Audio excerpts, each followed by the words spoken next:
The champagne flute shattered against the wall, sending crystal shards scattering across our dining room. I stood frozen, staring at the woman who'd just announced herself as my husband's girlfriend of 3 years. She'd walked into our 10th anniversary dinner uninvited, designer purse swinging from her arm, and demanded half of my company, the business I'd built from nothing while James was supposedly working late. Before we jump back in, tell us where you're tuning in from. And if this story touches you, make sure you're subscribed, because tomorrow, I've saved something extra special for you. Now, I understood exactly what kind of work had kept him busy all those nights. The look on his face told me everything. He'd promised her something that wasn't his to give. "Tell her, James," Tiffany insisted, her perfectly manicured finger pointing at me accusingly. "Tell her about our agreement. 10 years of marriage, and I didn't recognize the man sitting across from me. But then again, maybe I never really knew him at all." I met James Anderson during my final year of business school. He was charming, ambitious, and seemed genuinely supportive of my dreams to start my own home decor company. We married within a year, settling into a modest starter home in Portland where I converted our garage into a workshop for crafting handmade candles, throw pillows, and table centerpieces. "You're so talented, Sarah," James would say, kissing my forehead as I worked late into the night filling my first small batch of orders. "Just don't get too caught up in all this. We'll need to think about starting a family soon." I nodded absently, focused on perfecting the scent combination for my signature lavender sage candles. The craft fairs and weekend markets were bringing steady business, but I knew I needed a more sustainable model if Evergreen Home Essentials was going to be more than a hobby. "I've been thinking about approaching that new boutique on Hawthorne," I told James over dinner one night. "They feature local artisans, and their customer base is exactly who I'm trying to reach." James swirled his wine thoughtfully. "That sounds nice, honey. But is it worth the effort? My promotion is coming up next month. We'll be comfortable without you needing to work so hard." Something in his tone bothered me, but I brushed it aside. "This isn't about the money, James. I want to build something of my own." The boutique took my products on consignment, and when they sold out within 2 weeks, the owner called to place a larger order. I was ecstatic. James was conspicuously quiet. "Don't you think it's getting to be a bit much?" he asked that evening, as I calculated how many hours I'd need to fulfill the new order. "The house is constantly smelling like essential oils, and you're distracted all the time." "It's just until I can afford to rent a proper workspace," I assured him. "This could really be something, James," he sighed heavily. "I've got that business trip to Chicago next week. I was hoping we could focus on us before I leave." I promised to make time, but my mind was already spinning with possibilities. If the boutique continued to sell well, maybe I could approach other local stores, perhaps even create a small wholesale catalog. The day before James left for his trip, I received a call that would change everything. "Mrs. Anderson? This is Diana Morris from First Portland Bank. I'm calling about the second mortgage on your home." My blood ran cold. "There must be some mistake? We don't have a second mortgage." The silence on the other end was brief but telling. "According to our records, your husband initiated a home equity line of credit 3 months ago. The paperwork has both signatures, but if you're saying you weren't aware..." I felt like I was drowning. "How much?" $85,000, Mrs. Anderson. The funds were withdrawn 2 days after approval." When I confronted James that evening, his explanation came too quickly, too smoothly. "It's for investments, Sarah. I was going to surprise you once they matured. We're talking potentially doubling our money in a year." "What investments exactly?" I demanded. "Tech stocks, mostly. Some promising startups." He pulled me close. "Trust me, it's going to set us up for the future we've always wanted." I wanted to believe him. Maybe I even did, a little. But that night, I couldn't sleep. Something felt wrong. While James showered the next morning, I checked his laptop. Something I'd never done before. The password was my birthday, and what I found made my stomach turn. There were no investment accounts. Instead, I found emails confirming the purchase of a sports car registered to an address I didn't recognize, dinner reservations at restaurants we'd never visited together, and hotel bookings in cities where James had supposedly gone for team-building retreats. And then I found the photos. James with a woman I'd never seen before, young, blonde, laughing as they lounged on a boat, her hand possessively on his chest. The date stamp was from last summer, when James had told me he was at a conference in San Diego. When he emerged from the shower, I was sitting on the bed, the laptop open beside me. "Who is she?" I asked quietly. His face drained of color before shifting quickly to anger. "You went through my computer. What happened to privacy and trust?" "You took out a second mortgage on our home without telling me," I shot back. "What happened to honesty and respect?" The argument that followed was ugly. James deflected, minimized, and finally admitted to a mistake that meant nothing. He swore it was over and begged for another chance. "I'll cancel the Chicago trip," he offered. "We'll spend the time reconnecting." Emotionally exhausted, I agreed to try. I needed time to think, to figure out what this meant for our marriage. For my future. The next day, I was distributing flyers for Evergreen Home Essentials at a local farmer's market when I literally bumped into Harold Wilson, causing him to spill coffee down his expensive-looking jacket. "I'm so sorry," I exclaimed, frantically offering napkins. Instead of being angry, the distinguished older man chuckled. "No harm done. Gives me an excuse to buy a new one." He glanced at the flyer in my hand. "Evergreen Home Essentials? Are those your products I've been seeing at Willow Boutique?" Surprised, I nodded. "You've seen my work?" "My daughter bought your eucalyptus wreaths for her entire office last week. Wouldn't stop talking about the quality." He extended his hand. "Harold Wilson. I used to run distribution for Pacific Northwest Furnishings before I retired." We ended up talking for nearly an hour. Harold was genuinely interested in my business, asking insightful questions about my production capacity, pricing strategy, and growth plans. "You've got something special here," he said finally, "but you're thinking too small. Boutiques are fine for now, but the real money is in wholesale to larger retailers." I sighed. "I'd love to scale up, but I'm working out of my garage. I don't have the capital for manufacturing space." Harold considered me thoughtfully. "I might have a solution if you're open to some mentoring." That conversation should have been the highlight of my week. Instead, it was overshadowed by the discovery I made when I returned home early from the market, hoping to surprise James with lunch before his postponed trip. His car wasn't in the driveway, but the house wasn't empty. A woman's purse sat on our entryway table, expensive, with a designer logo I recognized from magazines. Music played softly from our bedroom upstairs. I stood in the living room, suddenly understanding with perfect clarity. The Chicago trip hadn't been canceled. It had merely relocated to our home, on a day James thought I'd be gone for hours. I didn't confront them immediately. Something cold and calculating had taken over. I quietly took photos of her belongings in our house, then left exactly as I had come. In my car, I called Harold Wilson with shaking hands. "That mentoring offer," I said when he answered. "I'd like to take you up on it, as soon as possible." "Of course," he replied, sounding concerned at the tone of my voice. "Are you all right, Sarah?" "No," I said honestly. "But I think I will be." I drove to my best friend Megan's apartment and finally let myself break down. Between sobs, I told her everything. The second mortgage, the affair, finding them in our home. "What are you going to do?" she asked after I'd exhausted my tears.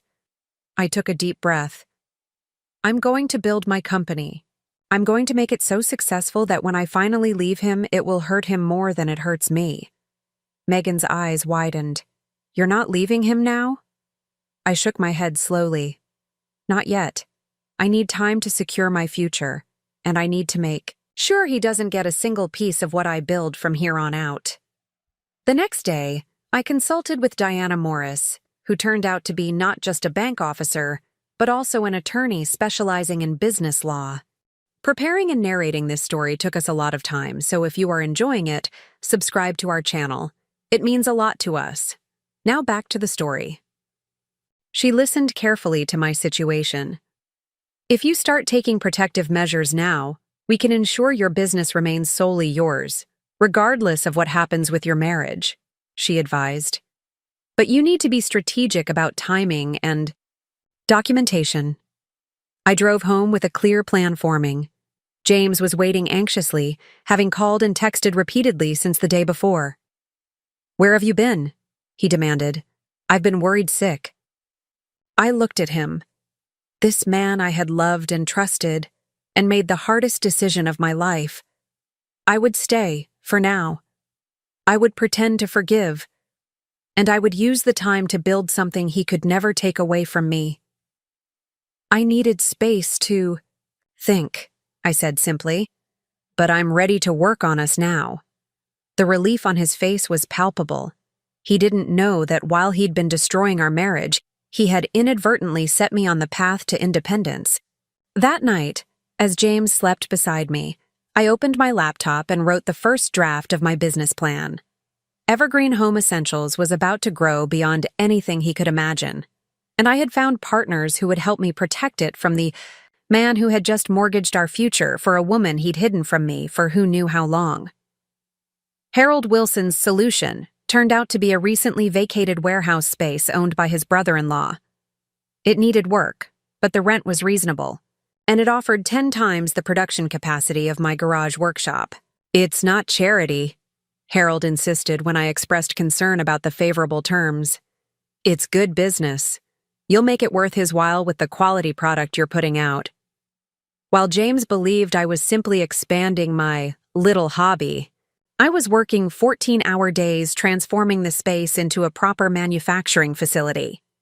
Harold introduced me to contacts in the industry, suppliers who could provide materials at wholesale prices, small batch manufacturers who could help scale production while maintaining quality, and most importantly, potential buyers for larger orders.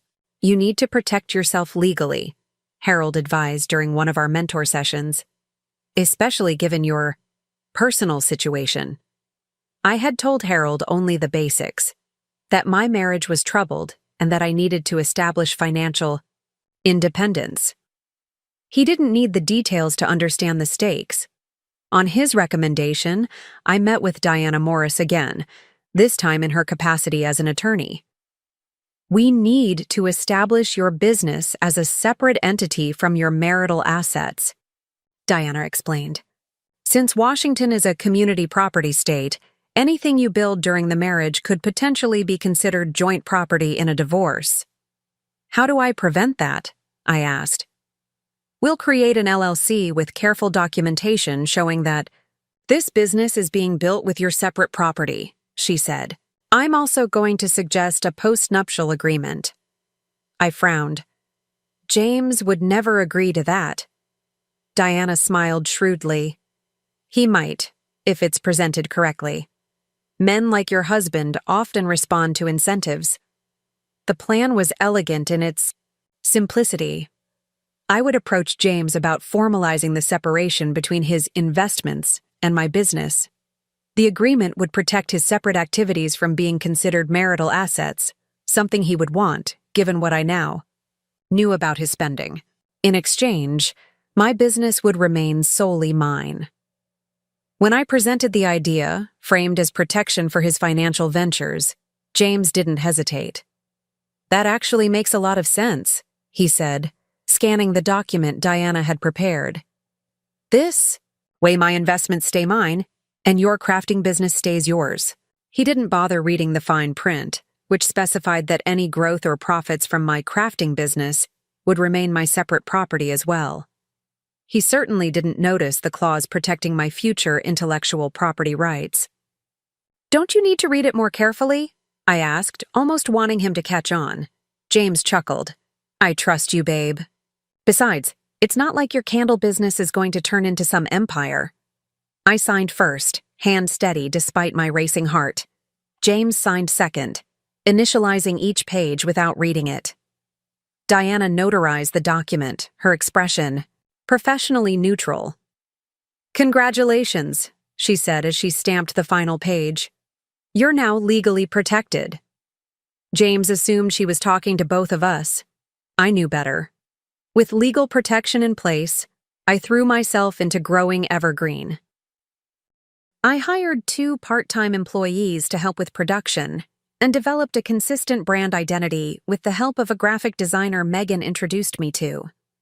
The woodland-inspired packaging and earth-toned color scheme became instantly recognizable. Our first big break came when a popular lifestyle blogger featured our winter collection in her holiday gift guide. Orders flooded in faster than we could fulfill them. I had to quickly hire 3 more people and implement proper inventory management systems. James remained oblivious to the scale of what was happening. When I came home late, exhausted but exhilarated from overseeing a large shipment, he barely looked up from his phone. Good day playing shopkeeper? He asked absently. I didn't correct him. In fact, I began to deliberately downplay the business around him, talking about craft sales instead of wholesale accounts, helping out at the workshop instead of managing a growing team. Meanwhile, I was making connections at trade shows across the West Coast. At a home goods exhibition in Seattle, I met a buyer from a regional chain of high-end department stores who placed an order large enough to necessitate another expansion. You should be proud, Harold told me as we toured a larger manufacturing space 6 months after opening the warehouse. Most new businesses take years to reach this level. I smiled tightly. I had good motivation. My double life was becoming increasingly difficult to maintain. At home, I pretended to be the same Sarah who had once been content with local craft fairs. In the world of Evergreen, I was becoming known as a tough but fair businesswoman with exacting standards and innovative products. The strain showed in unexpected ways. I lost weight, developed insomnia, and found myself pulling away from the few friends who weren't connected to the business. Only Megan knew both sides of my life, and her concern was growing. This can't be sustainable, she said one evening when I canceled dinner plans to deal with a shipping issue. Either the business will suffer, or you will. It's temporary, I insisted, just until I'm ready. But how would I know when that moment arrived? I had set out to build security, but somewhere along the way, Evergreen had become more than an escape plan. It was becoming my passion, my purpose. The decision was made for me on what should have been an ordinary Tuesday. I was reviewing sample layouts for our first product catalog when my phone rang. It was James. Hey, I need to access some funds from our joint account for an investment opportunity, but it's showing insufficient funds. Did you make a large withdrawal? My blood turned to ice. I had indeed transferred money to cover an unexpected tax bill for Evergreen, but I'd been careful to only use what I considered my portion of our joint funds. Just what I needed for some business expenses, I said carefully. How much are you short? His laugh held an edge. About 30 grand. Since when does your little hobby need that kind of cash? It's not a hobby anymore, James. It's a real business with real expenses. The silence that followed was deafening. Then, I'm coming to see this real business of yours. Text me the address. I had never invited James to the manufacturing facility. He had never asked to see it. Now I had no choice but to give him the address and prepare for the confrontation that had been brewing for months. Harold was at the facility when James arrived, thankfully. My husband's expression as he took in the scale of the operation, the production lines, the staff, the inventory ready for shipment, shifted from skepticism to shock to something darker. What is all this? He demanded, gesturing broadly at the bustling workspace. This is Evergreen Home Essentials, I replied, simply. My company. Harold stepped forward, extending his hand. Harold Wilson, business advisor to Evergreen. You must be the husband I've heard so little about. James ignored the offered hand, his attention fixed on me. You've been hiding this from me? Your own husband? The hypocrisy was breathtaking. Like you hid Tiffany from me? Or the sports? Car? Or the second mortgage? Harold's eyebrows shot up, but he remained silent, a steady presence at my side. That's different, James sputtered. This is significant. This changes our financial picture completely. A calculating look replaced his anger. Do you realize what we could do with this kind of income? The investments we could make? And there it was, the confirmation that he saw my success only in terms of how it could benefit him. Not pride in what I had built, not regret for underestimating me, just immediate calculation of how to exploit this new resource. There is no we when it comes to Evergreen, I said firmly. The business is mine, solely mine, legally protected as separate property. He frowned. That's not how marriage works. What's yours is mine. Not according to the post-nuptial agreement you signed, I countered. You know, the one that protected your investments? The realization dawned slowly on his face. You tricked me. Harold cleared his throat. I think I'll give you two some privacy. He squeezed my shoulder supportively before walking away. Alone with James, I felt a strange calm descend. I didn't trick you. I protected myself, just like you've been protecting yourself all along. By hiding a whole company from me? His voice rose, drawing glances from nearby employees. By building a future that you can't mortgage away for your girlfriend? I replied evenly. I know about Tiffany, James. I've known for months. The car, the trips, the hotels, all paid for with our home equity. His face paled. It's not what you think. It doesn't matter what I think anymore. What matters is what I know. I gestured around us. And what I've built despite you, not because of you. James's expression hardened. We'll see what my lawyer has to say about this. I nodded calmly. Yes, we will. But first, I suggest you read the agreement you signed. Diana was very thorough. As he stormed out, I felt a weight lift from my shoulders. The pretense was over. Whatever came next, divorce, legal battles, more lies, I would face it as the woman I had become, not the woman who had once believed in James Anderson's promises. Harold returned, concern evident in his weathered face. Are you all right? I think I will be, I said, surprising myself with how true it felt.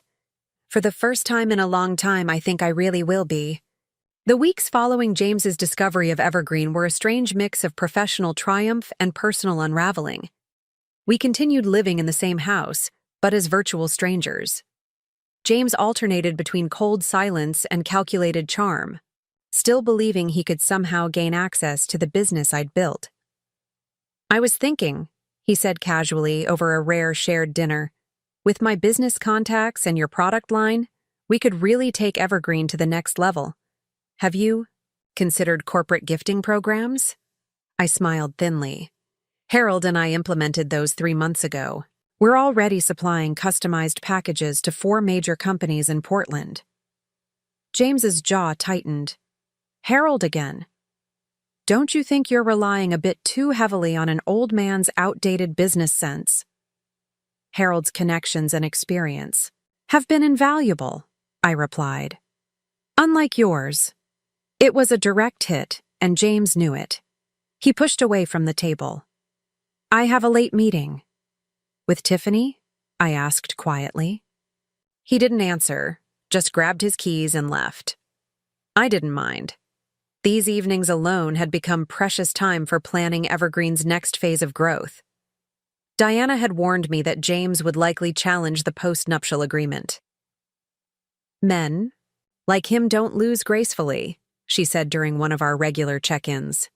Be prepared for him to get creative, and potentially vindictive. Her prediction proved accurate.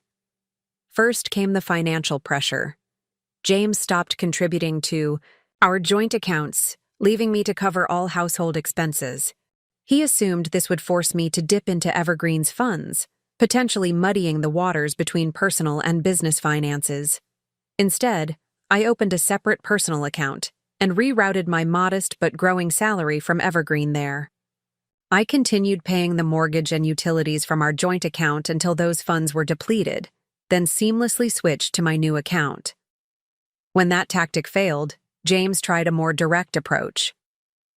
"I've been thinking about our situation," he said one morning, his tone conciliatory. "I may have overreacted about Evergreen. I'm proud of what you've built, Sarah." I looked up from my laptop, where I'd been reviewing applications for a new marketing position. "Are you?" "Of course," he insisted, pouring himself coffee. "And I want to support you. In fact, I'd like to invest in Evergreen's expansion. Properly, with paperwork and everything." I almost laughed at the transparency of his ploy. "That's not necessary. We secured Series A funding last week, $5 million in exchange for 15% equity. The investors specifically value our women-owned status." The coffee cup froze halfway to his mouth. $5 million? 15%? He set the cup down carefully. "That would value the company at just over $33 million, I confirmed. "The valuation was based on our growth projections and intellectual property portfolio." His face went through a series of calculations. I could practically see him multiplying the community property laws by 33 million and dividing by 2. "Sarah," he said, his voice dropping to the intimate tone he used when trying to be persuasive, "we need to talk about us, about our future together." And there it was, his new strategy.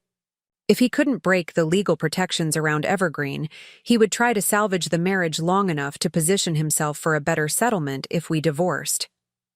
"I think it's a little late for that conversation," I said, closing my laptop. "Don't you have somewhere to be? Someone to see?" His expression hardened. "You don't know everything you think you know." "I know enough," I replied, gathering my things. "And so does Diana." That evening, I drove to Harold's house in the West Hills for our weekly strategy dinner. These meetings had evolved from formal business discussions to something more personal, a surrogate father offering wisdom to the daughter he never had. Harold's modernist home overlooked the city, its walls of glass framing Portland's twinkling lights like a living painting. His housekeeper, Elena, greeted me warmly and led me to the back patio where Harold was nursing his customary single malt scotch. "There she is," he said, rising to embrace me. "The woman of the hour. I heard about the funding round. Congratulations. Are in order." I relaxed for the first time that day. It still doesn't feel real sometimes. "It's real," he assured me, guiding me to a chair. "And it's just the beginning. Now, tell me what's happening on the home front."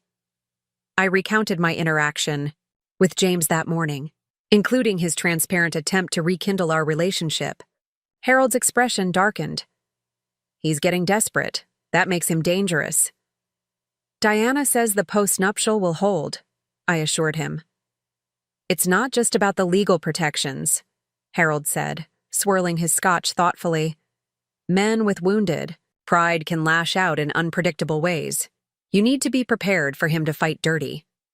I sighed, suddenly exhausted by the constant vigilance. "Sometimes I wonder if I should just offer him a settlement and be done with it." Harold shook his head firmly. "That would be a mistake. He didn't earn it, Sarah. He doesn't deserve a reward for betrayal." Something in his tone made me look at him more carefully. "You sound like you're speaking from experience." Harold was silent for a long moment, his gaze fixed on the city below. "My wife left me 30 years ago," he finally said, "for my business partner. They'd been having an affair for years, right under my nose." "I'm so sorry," I said softly. He waved away my sympathy. The worst part wasn't the affair. It was that I gave her half of everything in the divorce, half of what I'd spent my life building, just to avoid a fight. His eyes met mine, intense, with remembered pain. She and Jeffrey used that money to start a competing business. They nearly destroyed everything I had left. I understood then why Harold had taken such an interest in my situation, why he'd been so insistent on legal protections from the beginning. "What happened?" I asked. A small, satisfied smile crossed his face. "I rebuilt. Better and stronger than before. I learned from my mistakes and made sure they couldn't touch the new business I created." He leaned forward. "That's what I see in you, Sarah. The same resilience, the same determination not to be defined by someone else's betrayal." The connection between us deepened that night. Harold wasn't just a mentor anymore. He was a fellow survivor showing me a path forward that I couldn't yet see clearly for myself. As spring turned to summer, Evergreen continued its expansion. We added a line of eco-friendly cleaning products that quickly gained traction with our environmentally conscious customer base. A feature in a national lifestyle magazine brought attention from larger retailers, and I found myself traveling frequently for meetings and trade shows. James and I settled into an uneasy coexistence. He came and went at odd hours, and I immersed myself in work, avoiding the hollow shell our home had become. Divorce seemed inevitable, but neither of us made the first move, locked in a cold war of calculated patience. The catalyst came on a sweltering July afternoon. I'd returned home unexpectedly after a meeting was canceled, hoping to work in the air-conditioned comfort of our house rather than the warehouse, which still lacked proper cooling. As I pulled into the driveway, I noticed a familiar car parked on the street, the sports car James had bought with our home equity. This time, I didn't retreat. I walked directly into the house, following the sound of voices to the kitchen. James and Tiffany sat at our breakfast bar, documents spread between them, heads close together in consultation. "Sorry to interrupt," I said, setting down my bag with deliberate calm. They jumped apart like guilty teenagers. Tiffany recovered first, her crimson lips curving into an insincere smile. "Sarah, James didn't mention you'd be home early." "Clearly," I replied, my eyes fixed on the papers they'd been reviewing. From my angle, I could see Evergreen's name on several pages. James hurriedly gathered the documents. "We were just going over some investment opportunities." "Involving my company?" I asked, my voice dangerously quiet. Tiffany's smile faltered. James shot her a warning look before turning to me with practiced sincerity. "Not exactly. Tiffany works in marketing, and I was showing her some of Evergreen's materials. Getting a professional opinion." I looked at the woman who had been sleeping with my husband for who knew how long. Young, confident, expensively dressed in a way that telegraphed ambition rather than taste. "And what is your professional opinion?" I asked her directly. She glanced at James before answering. "Your branding is solid, but conservative. There's room to be more aggressive in your market positioning." I nodded thoughtfully. "Interesting. And is sleep with the founder's husband a standard marketing tactic these days, or is that your personal innovation?" James stood abruptly. "That's enough, Sarah." "No, I don't think it is," I countered, a strange calm settling over me. "I think we're just getting to the interesting part, like why you're showing Evergreen's proprietary materials to someone with no official connection to the company." "She's not just someone," James snapped. "Tiffany has been instrumental in developing—" He stopped, realizing too late what he was revealing. "Developing what exactly?" I pressed. Tiffany stood, gathering her designer purse. "I should go." "Stay," I said. "I'm curious about what you two have been developing that involves my company." James's expression hardened. "Fine. Tiffany and I have been working on a business plan for Woodland Essentials, a premium home goods brand that will cater to a younger demographic than Evergreen." The pieces clicked into place with nauseating clarity. "You're planning to compete with me? Using my own business model?" It's not the same, Tiffany interjected. We're targeting millennials with more contemporary designs and sustainable messaging. My designs, my sustainable messaging, I said flatly. Just repackaged. For a different age group. James shrugged. Business ideas aren't exclusive, Sarah. There's room in the market for multiple players. I looked at them both, the husband who had betrayed me and the woman who had helped him do it, now conspiring to undermine the one thing I had built for myself. Get out, I said quietly. Both of you. This is my house too, James protested. Not for long, I replied. Diana will be contacting you tomorrow to begin divorce proceedings. I suggest you find somewhere else to stay tonight. After they left, I called Diana immediately, explaining what I'd discovered. She wasn't surprised. We anticipated something like this, she reminded me. That's why we registered all your intellectual property and had employees sign non-competes. If they try to launch a copycat business, we'll bury them in litigation. Next, I called Harold, who listened to my account with growing anger. Come to the cabin, he said when I finished. You shouldn't be alone right now, and we need to plan our next moves carefully. Harold's cabin was a misnomer. The cabin was actually a substantial lodge on Mount Hood, a retreat where he did his best thinking. I packed quickly, knowing James would likely return once Tiffany calmed him down. As I drove into the mountains, anxiety gave way to a strange sense of liberation. The pretense was finally over. The divorce would be messy, the competition with Woodland Essentials potentially damaging, but at least I was no longer living a double life. Harold was waiting on the porch when I arrived, 2 glasses of wine already poured. You look better than I expected, he observed as I got out of the car. I feel better, I admitted, like I can finally breathe. We stayed up late that night, not just planning legal strategies against James and Tiffany's venture, but mapping out Evergreen's future, expansion into new product categories, possible retail locations of our own, international distribution. They've done you a favor, Harold said as our planning session wound down.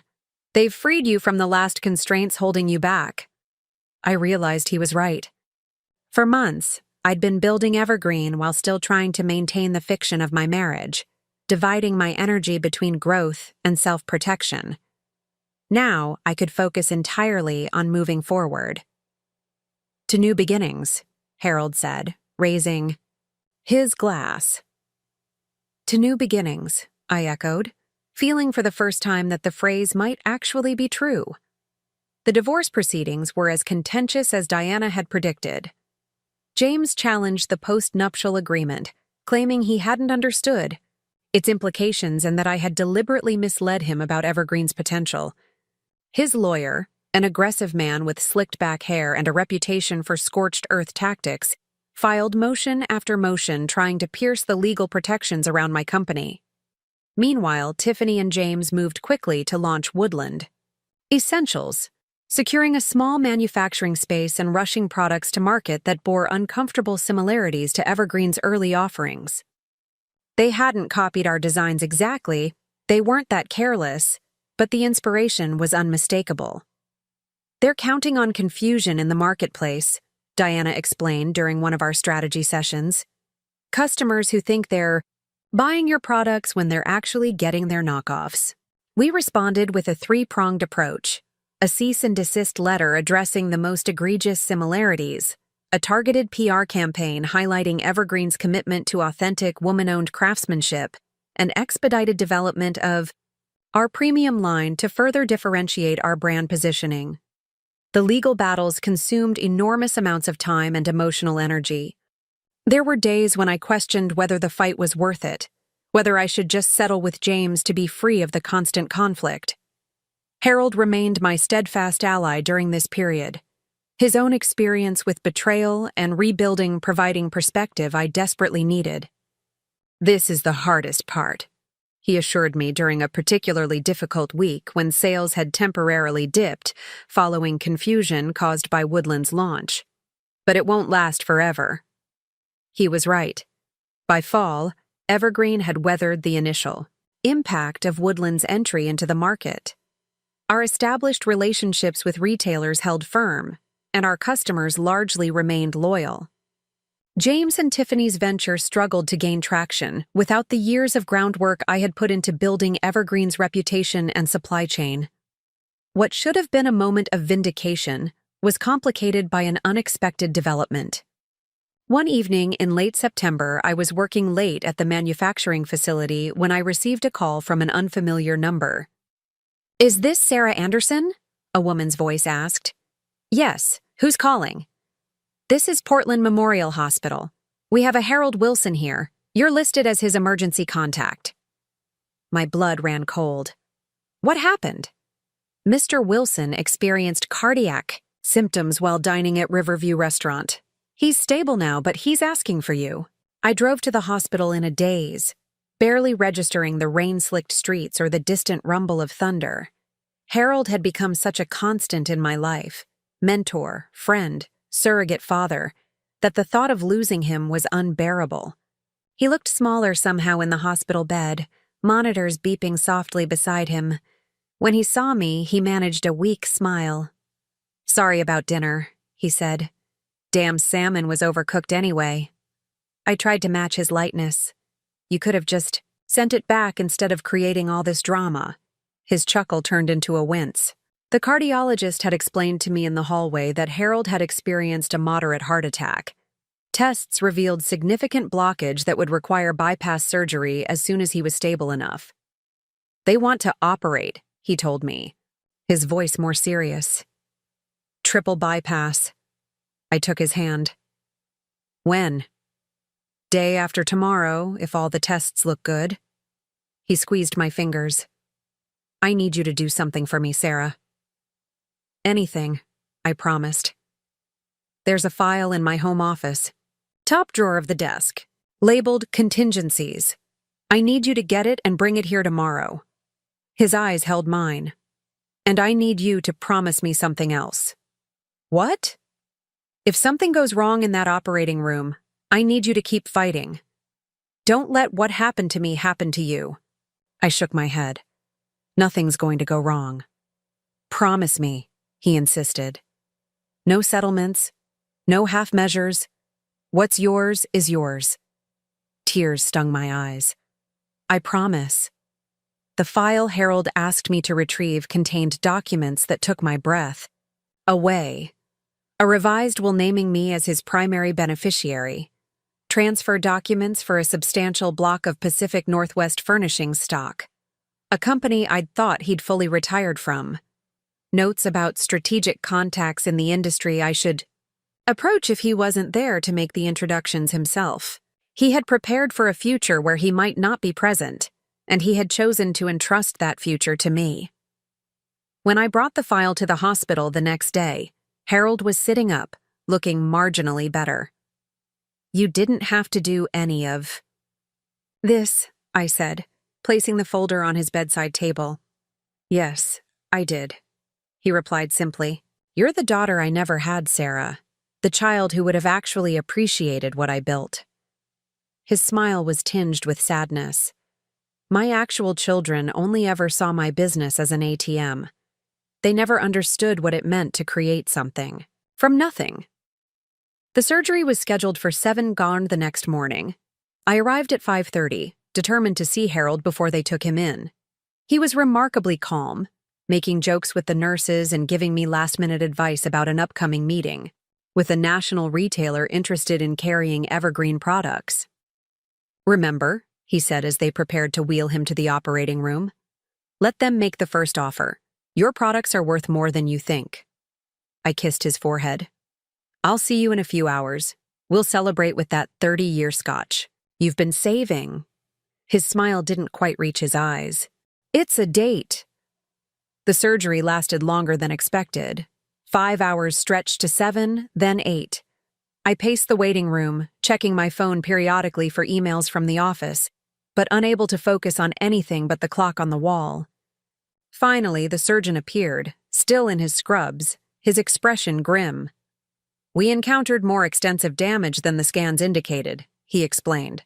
We completed the bypass, but Mr. Wilson suffered complications during the procedure. He's in critical condition. But he'll recover? I asked, my voice small. The surgeon's hesitation told me everything. The next 24 hours will be crucial. We've placed him in a medically induced coma to give his body the best chance to heal. Harold never woke up.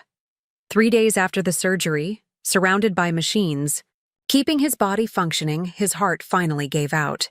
I was holding his hand when it happened, telling him about a new packaging design we were considering, pretending he could hear me, that he would open his eyes and offer his characteristically blunt feedback.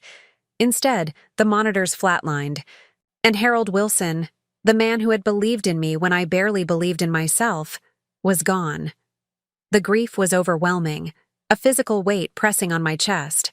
For the first time since discovering James's betrayal, I felt truly alone.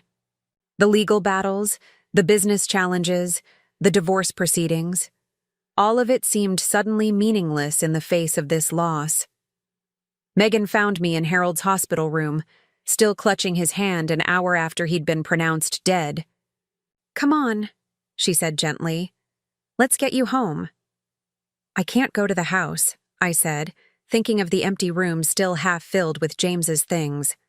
"I can't be there right now." "Then you'll stay with me," she said firmly. "For as long as you need."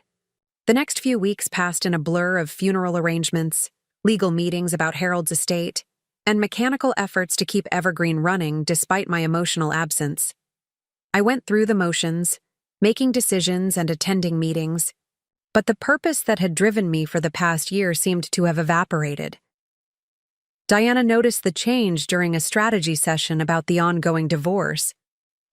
"You're not yourself," she observed, "and that's understandable after what you've been through. But James's team is sensing weakness. They're pushing for a settlement again." I rubbed my temples, feeling a headache building. "Maybe we should consider it, just to be done with this." Diana's expression sharpened. "That's not what Harold would want. And I don't think it's what you want either." "I don't know what I want anymore," I admitted. "Everything feels hollow." She closed her legal pad deliberately. "I'm saying this as your friend, not just your attorney. You need time to grieve, but you also need to remember why you started fighting in the first place. It wasn't just about the money or even the principle. It was about claiming your own power." Her words echoed in my mind as I drove to the warehouse later that day. The facility was humming with pre-holiday production, employees I'd personally hired working efficiently at stations I'd designed. This was real. This was mine. This was what Harold had helped me build and protect. Near the entrance, a large corkboard displayed customer letters and photos.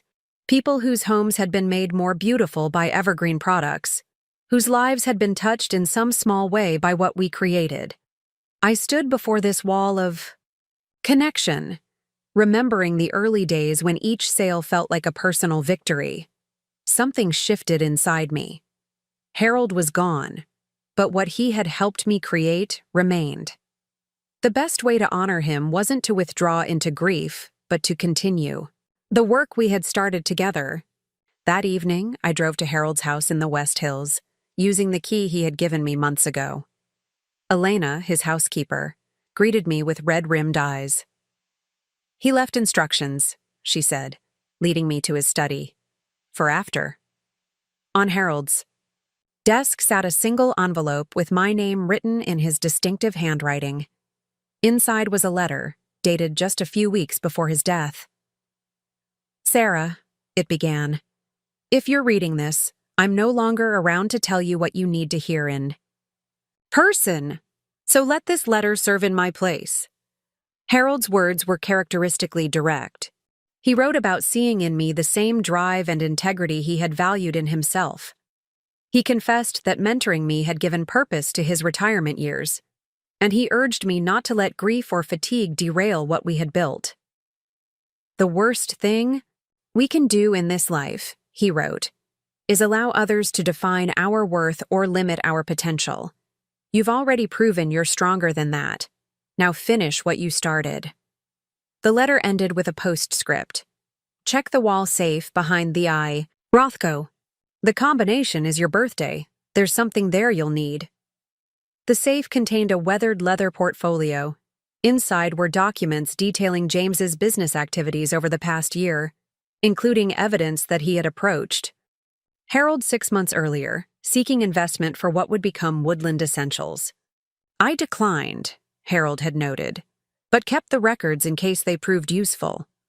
Also in the portfolio was a flash drive containing emails between James and Tiffany, dating back 2 years before I discovered their affair. The emails discussed not just their relationship, but their long-term plans to leverage my business connections for their own ventures. Remember, patience, James had written. Sarah's building something we can use. Let her do the hard work, and we'll step in when the time is right. The cold calculation laid out in these exchanges cut through my grief like a knife, reigniting the determination that had fueled me before Harold's death. This wasn't just about protecting what was mine anymore. This was about exposing the truth. I called Diana the next morning. I have new evidence, I told her, and I'm ready to go on the offensive. With Diana's guidance, we filed a countersuit against James and Tiffany, alleging conspiracy to misappropriate business opportunities and breach of fiduciary duty. The emails provided compelling evidence that their relationship had begun while I was still building Evergreen, and that James had been sharing confidential information about my business plans with Tiffany from the beginning. The legal battle intensified, but this time I was no longer distracted by grief or uncertainty. I channeled my loss into focused determination, working longer hours and making bolder decisions for Evergreen's future. We launched a home fragrance collection that had been in development before Harold's death, naming the signature scent Wilson's Reserve in his honor. I personally oversaw the expansion into a Seattle warehouse to support our growing West Coast distribution, and I initiated talks with an East Coast distribution partner to bring Evergreen products nationwide. Through it all, I kept Harold's letter in my desk drawer, rereading it on days when the fight seemed too exhausting to continue. His belief in me became a compass when my own resolve wavered. The turning point in the legal proceedings came 3 months after Harold's death, when James's attorney requested a private meeting with Diana and me. My client is prepared to withdraw his claims regarding Evergreen Home Essentials, he stated, without preamble, in exchange for certain considerations. Diana raised an eyebrow. What considerations? A mutual non-disparagement agreement, withdrawal of the conspiracy countersuit, and a one-time payment of $2 million. I nearly laughed out loud. $2 million? For what exactly? The attorney's smile was strained. For Mr. Anderson's contributions to the formative stages of the business. His contributions? I repeated. You mean actively discouraging me? Or perhaps secretly plotting with his girlfriend to copy my business model? Those contributions? Diana placed a calming hand on my arm. What's prompted this sudden change in position? She asked the attorney. He cleared his throat. My client believes this resolution would be in everyone's best interest. What he didn't say, what we already knew from our own sources, was that Woodland Essentials was failing. Their hastily launched products had quality issues that resulted in high return rates. Their attempt to secure wider distribution had stalled when retailers learned of the pending litigation, and their initial investors were growing increasingly concerned about the venture's viability. Here's our counteroffer, Diana said. Mr. Anderson withdraws all claims related to Evergreen. He and Ms. Reynolds agree to cease operations of Woodland Essentials immediately. In exchange, we will withdraw the conspiracy suit and agree to a mutual non-disparagement clause. And the financial settlement? The attorney pressed. There will be none, I said firmly. The attorney gathered his papers. My client won't accept those terms. Then we'll see him in court, Diana replied smoothly. With the evidence from Harold Wilson's files. 2 days later, James called me directly for the first time in months, "We need to talk," he said without preamble. "Not through the lawyers. Just us." I hesitated. "About what?" "About ending this. All of it." His voice sounded tired. "Meet me for dinner. One conversation to put this behind us." Against Diana's advice, I agreed to meet James at a neutral location, a small bistro downtown where we had occasionally dined early in our marriage. I arrived intentionally late, unwilling to give him even a moment of thinking I was waiting for him. He looked different, thinner, with dark circles under his eyes that spoke of stress and sleepless nights. For a moment, I felt an unwelcome twinge of the connection we had once shared. "Thank you for coming," he said as I sat down. "You look good." "Let's skip the small talk," I replied. "You wanted to talk about ending this." James sighed. "Woodland is finished. The investors pulled out last week. Tiffany's already looking for another job." I felt no satisfaction at this news, only a dull sense of justice being served. "I'm sorry it didn't work out," I said, not entirely truthfully. "No, you're not," he said with a hint of his old perceptiveness. "But you should be. We could have built something together, Sarah. Something bigger than Evergreen. We still could." I stared at him, incredulous. "Are you serious? After everything? That's happened. You still think we have a future together?" "Business-wise," he clarified quickly. "I'm not delusional enough to think we can salvage the marriage. But my connections, your products, it could still work." I shook my head slowly. "You really don't get it, do you? This was never just about business for me. It was about building something that was entirely mine. Something you couldn't take credit for or control." I leaned forward. "Something you couldn't mortgage away for your girlfriend." James flinched. "I made mistakes, serious ones. But this scorched earth approach isn't helping either of us." "It's helped me define my boundaries," I countered. "It's helped me understand my own worth. And it's helped me realize that I don't need your approval or participation to be successful." Something in my tone must have finally reached him. He sat back, studying me with new eyes. "You've changed," he said finally. "Yes," I agreed. "I have. We negotiated terms there in that small bistro without lawyers or posturing. James would withdraw all claims related to Evergreen and agree to the dissolution of Woodland Essentials. I would withdraw the conspiracy countersuit and agree to a clean division of our remaining personal assets. No financial settlement. No ongoing entanglements." "Is there anything else you want?" he asked as we prepared to leave. I considered the question. Once, I had wanted many things from James Anderson: love, respect, partnership, loyalty. Now I wanted only one thing. "Freedom," I said simply. "A clean break." He nodded slowly. "That I can give you." As I watched him walk away, I felt neither triumph nor regret, only a quiet certainty that this chapter of my life was finally closing. Our divorce was finalized on a crisp autumn day, almost exactly 1 year after I had discovered James's affair. The legal documents arrived by courier while I was reviewing designs for Evergreen's spring collection. I signed where indicated, officially ending 10 years of marriage with a few strokes of a pen. That evening, I opened a bottle of champagne Harold had given me after our first major retail account. "For celebrating milestones," he had said. This qualified, though perhaps not in the way either of us had anticipated. Megan joined me on the deck of my new home, a modernist structure on the outskirts of Portland with views of Mount Hood reminiscent of Harold's place in the West Hills. "To freedom," she toasted, clinking her glass against mine. "And new beginnings," I added. We were silent for a moment, watching the sunset paint the sky in vivid oranges and pinks. "So what's next?" Megan asked. "World domination?" I laughed. "One step at a time. The East Coast expansion is keeping me busy enough for now." In truth, I had been thinking beyond just geographic expansion. Harold's passing had left a void not just emotionally, but strategically. His guidance had been invaluable in navigating the business world, and while I had grown more confident in my own instincts, I missed having a sounding board for major decisions. I had recently joined a group of women entrepreneurs who met monthly to discuss business challenges and opportunities.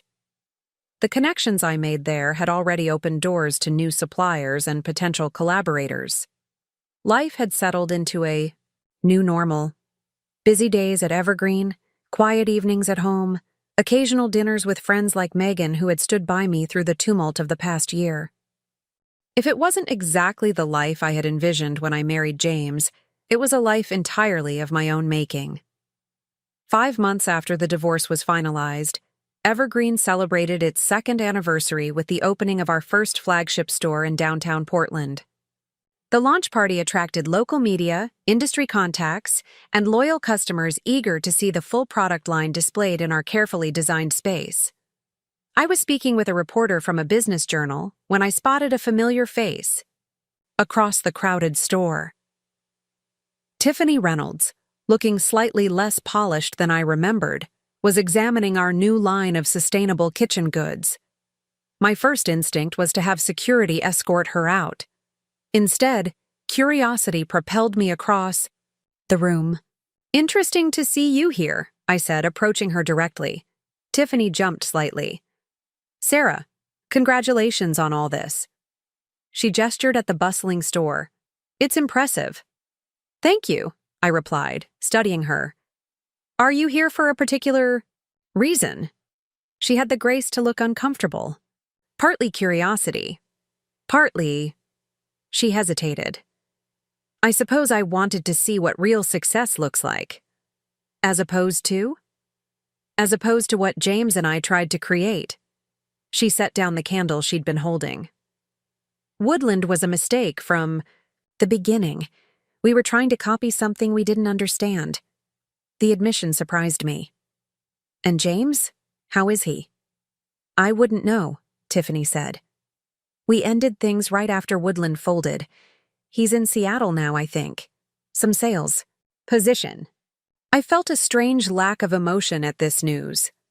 No satisfaction, no resentment, just a distant acknowledgement of information about someone who no longer factored into my life. "I should go," Tiffany said after an awkward silence. "I just wanted to see and maybe to say I'm sorry, for whatever that's worth." As she turned to leave, I found myself saying, "For what it's worth, I hope you find something of your own to build, something no one can take from you." She looked back, startled by the unexpected moment of connection. "I'm working on it," she said with a small smile before disappearing into the crowd. The encounter left me reflective throughout the remainder of the event. I had spent so long defining myself in opposition to James and Tiffany's betrayal that it was strange to realize they no longer held any power over my emotions or decisions. Later that evening, as the last guests departed and staff began cleaning up, Diana lingered to share a celebratory glass of champagne. "To Evergreen's continued success," she toasted. "Harold would be proud." I smiled at the mention of his name. "I think of him every day, especially on nights like this." "He left you a significant legacy," Diana observed. "Not just financially, but in confidence and knowledge." "I like to think I gave him something too," I said. "A purpose in those final months. Someone who truly appreciated what he had to teach." Diana nodded thoughtfully. "The best relationships are those where both parties bring value." She set down her glass. "Which reminds me, the executor of Harold's estate asked me to give you this tonight. Apparently, Harold left specific instructions about timing." She handed me a small rectangular package wrapped in simple brown paper. Inside was a leather-bound day planner with Harold's initials embossed on the cover. A note was tucked into the first page. "For the next chapter," Harold had written, "look to October 15th. I flipped to that date, 6 months in the future, and found a business card paper-clipped to the page. "Takahashi Global," it read. Ichiro Takahashi, CEO.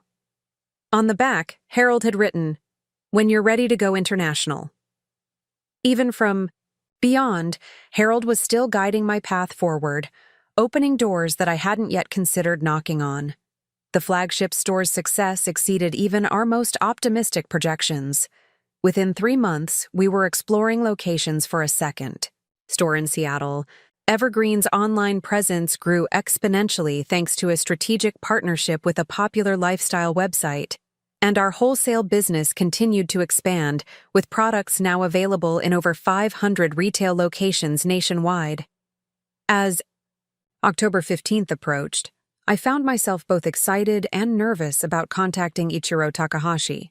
Harold's confidence in my readiness for international expansion was flattering but daunting. Was Evergreen truly prepared for that level of growth? Was I? I scheduled the call from my office overlooking the manufacturing floor, drawing strength from the visible evidence of what we had already built. Ichiro Takahashi proved to be a soft-spoken man in his 60s with impeccable English and a direct manner reminiscent of Harold. "Wilson-san spoke very highly of you," he said after introductions. "He believed your products would resonate strongly with Japanese consumers." "Did he approach you before his passing?" I asked, curious about how long Harold had been planning this connection. "We discussed various possibilities," Takahashi confirmed, "but he was insistent that we not proceed until you contacted me directly. He said you would know when the time was right." The conversation that followed opened my eyes to possibilities I had only vaguely considered.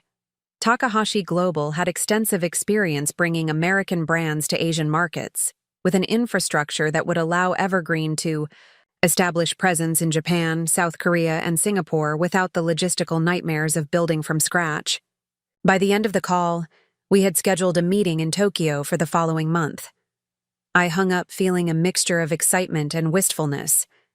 This was exactly the kind of opportunity Harold had been preparing me for, and I wished desperately that he could be here to see it unfold.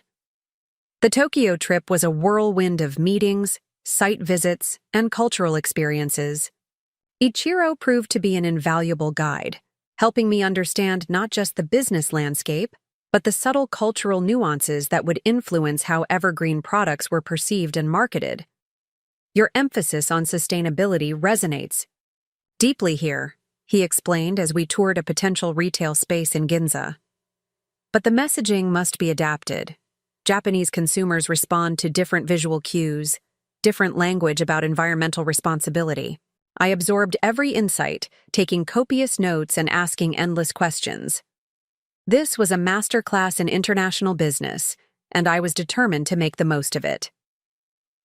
On my final evening in Tokyo, Ichiro invited me to dinner at an exclusive restaurant hidden on a quiet side street. The traditional multi-course meal was served in a private room overlooking an immaculate garden lit by stone lanterns. "I have a confession to make," Ichiro said as we were served delicate cups of sake. "My relationship with Harold Wilson went beyond business." I looked up, curious. "We were rivals once, in the 1980s, competing for the same distribution channels. In the American market, Harold outmaneuvered me quite thoroughly." His eyes crinkled with the memory. "I lost a significant contract and was forced to return to Japan somewhat diminished."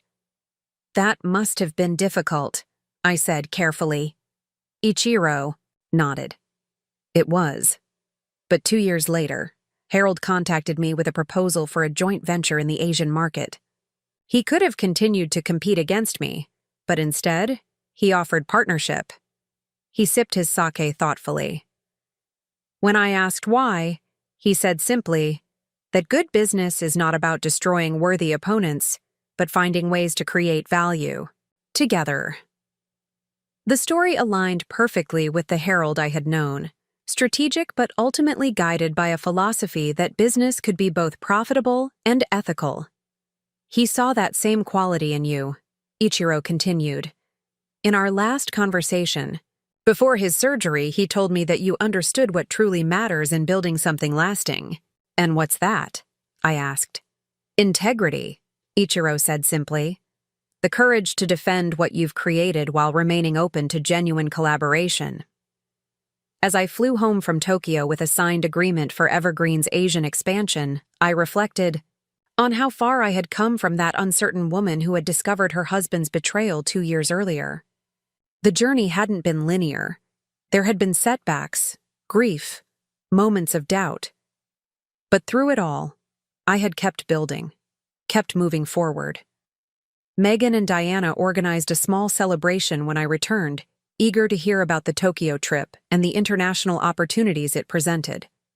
I can hardly believe this is the same business that started in your garage, Megan marveled as I showed them the renderings for our planned Tokyo storefront. Sometimes I can't believe it either, I admitted. But then I remember that every step made sense at the time. Every decision led naturally to the next. Speaking of decisions, Diana said, I have some news that might interest you. James and Tiffany's attempt to launch a second business venture has failed. I set down my glass. They tried again? Diana nodded. A home organization concept this time, nothing to do with Evergreen's market. But apparently the reputation from Woodland's failure followed them. Investors backed out at the last minute. I was surprised by my own reaction. Not satisfaction, but a kind of distant pity. That's unfortunate, I said simply. You don't seem particularly pleased, Diana observed. I'm not particularly anything about it, I realized. Their choices don't affect me anymore. It was true. The anger that had once fueled me had transformed into something different. Not indifference exactly, but perspective. James and Tiffany had become characters in a story that was no longer central to my life, a chapter closed and put away. 3 months after the Tokyo trip, we held the grand opening of our Seattle store, with plans for San Francisco already underway. The Evergreen team had grown to over 70 employees, with a management structure that allowed me to focus on creative direction and strategic growth rather than day-to-day operations. I had just finished a meeting with our marketing team about the upcoming holiday campaign when my assistant informed me there was an unexpected visitor in reception. He says it's important, she added. Something about an anniversary. Curious, I made my way to the reception area. James was standing by the windows, looking out at the Portland skyline, hands in the pockets of an expensive-looking suit that hung slightly loose on his frame. James, I said as I approached, this is a surprise. He turned, and I was struck by how much older he looked. Not just the physical changes of 2 years, but something in his eyes that spoke of hard lessons learned. Sarah, he replied with a small nod. Thank you for seeing me. What can I do for you? I asked, keeping my tone neutral. Today would have been our 10th anniversary, he said, if things had been different. I hadn't realized the date. That part of my history had receded so completely that the significance of May 12th had entirely escaped me. I see, I said, uncertain how to respond.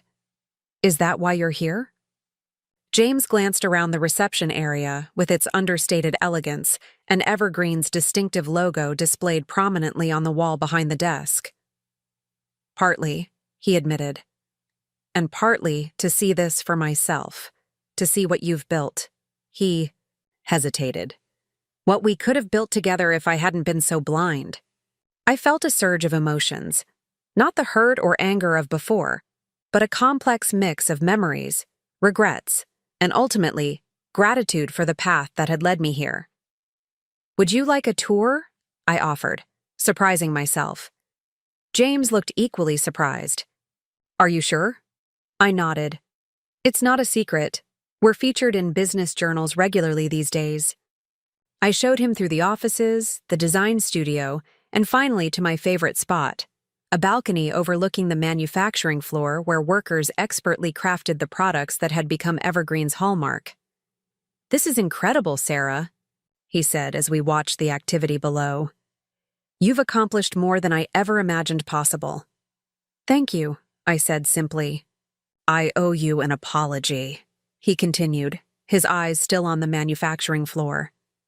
Not just for the affair or the lies, but for never really seeing you, your potential, your determination.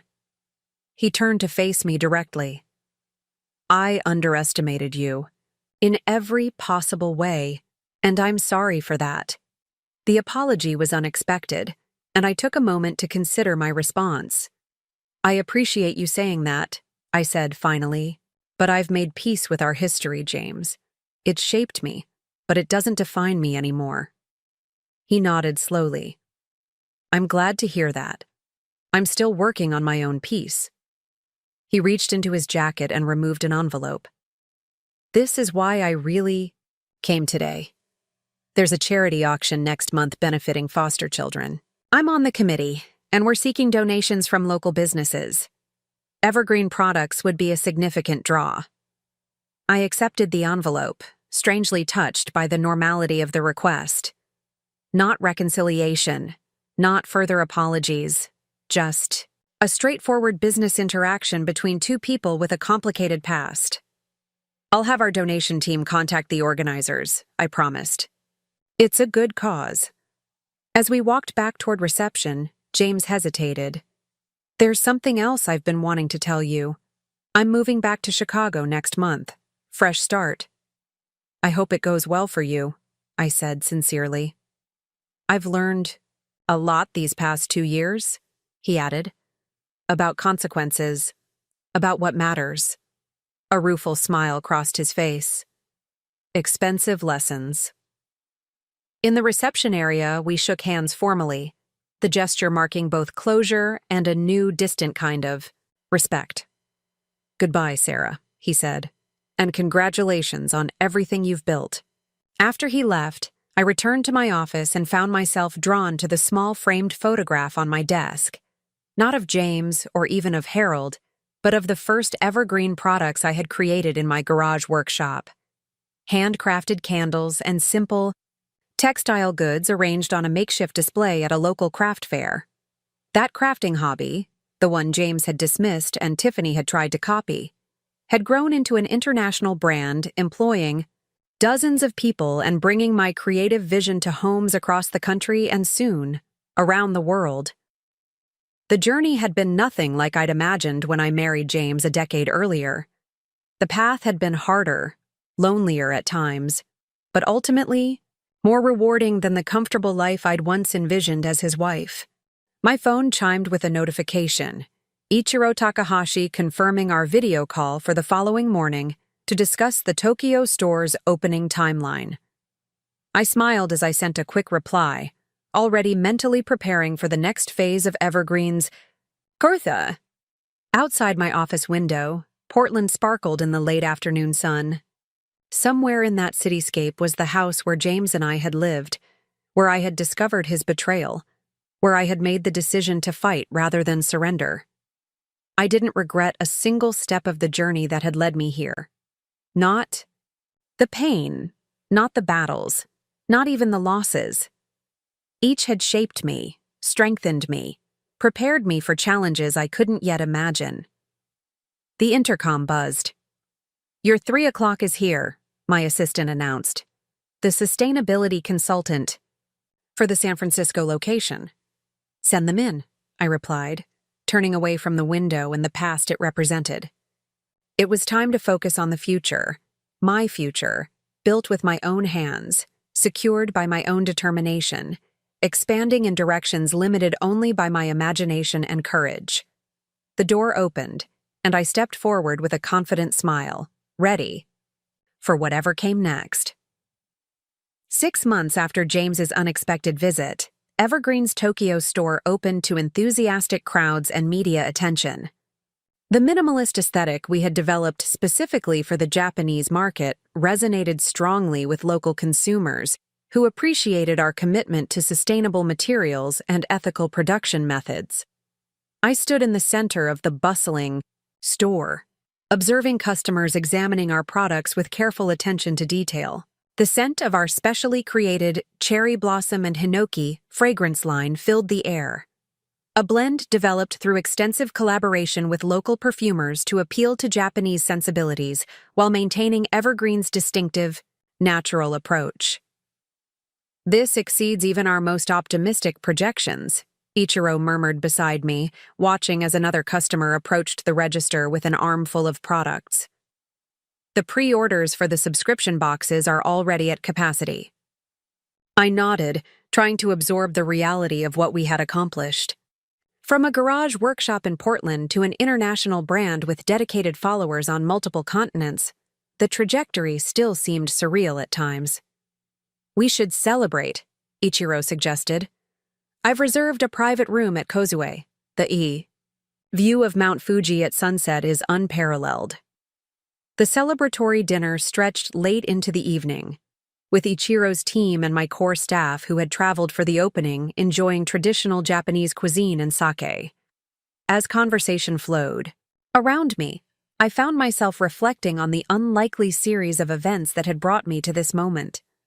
If James hadn't betrayed me, if I hadn't discovered his affair, if Harold hadn't appeared in my life at precisely the right moment, would I be sitting in a prestigious Tokyo restaurant celebrating the international expansion of my company?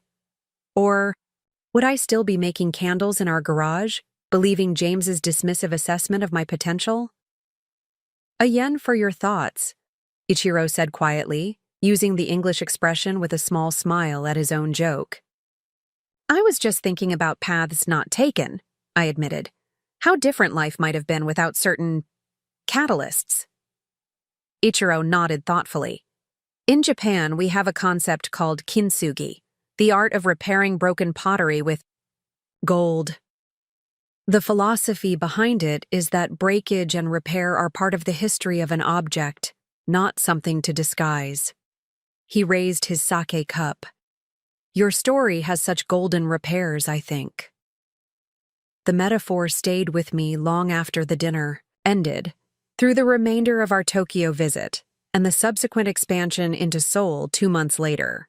I had never thought of my experience with James as something to be highlighted rather than hidden, but there was truth in Ichiro's perspective. The fracture points in my life had indeed become the strongest places, reinforced by the difficult decisions made in their aftermath. Upon returning to Portland, I found the company headquarters buzzing with a new energy. Our head of product development, Lydia Chen, had been experimenting with a line of children's bedroom decor that aligned with Evergreen's sustainable ethos, while introducing playful elements that hadn't previously been part of our brand identity. "The market research is extremely promising," Lydia explained as she walked me through prototypes arranged in our design studio. "Eco-conscious parents are desperately seeking alternatives to the plastic-heavy options currently dominating the children's market." I examined a wooden mobile of woodland creatures, each piece hand-carved from sustainably harvested maple and finished with non-toxic stains in gentle colors. "This is beautiful work, Lydia." "There's more," she said, leading me to another display area. "We've developed a complete nursery collection: organic cotton crib sheets, plant-based stuffed animals, wall art using our natural dyes." The collection was exquisite, sophisticated enough to appeal to parents while clearly designed with children's delight in mind. Something about it triggered an unexpected emotional response, a tightness in my chest I couldn't immediately identify. "Are you all right?" Lydia asked, noticing my expression. "Yes," I assured her quickly. "It's just, this is different from our usual offerings, in a good way." Later that evening, alone in my house overlooking the city, I realized what had prompted my reaction. The children's collection represented a future I had once imagined with James. A nursery in our home, a family we would build together. That dream had died with our marriage, set aside in the drive to establish Evergreen and secure my independence. I hadn't thought about children, about family, in years. The company had become my focus, my purpose, consuming the energy that might have gone into personal relationships.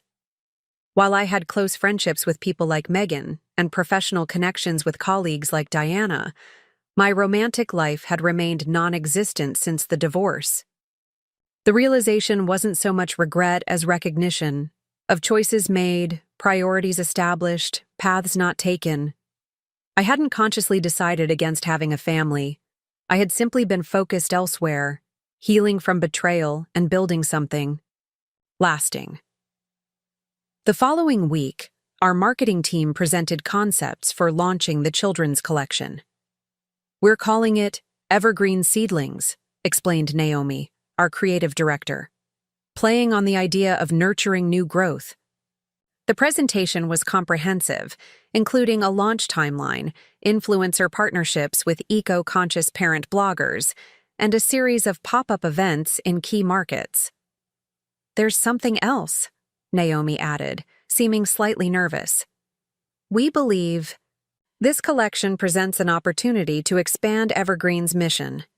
We'd like to propose partnering with organizations supporting foster children, donating a portion of proceeds, and creating special edition items specifically to benefit kids in the system."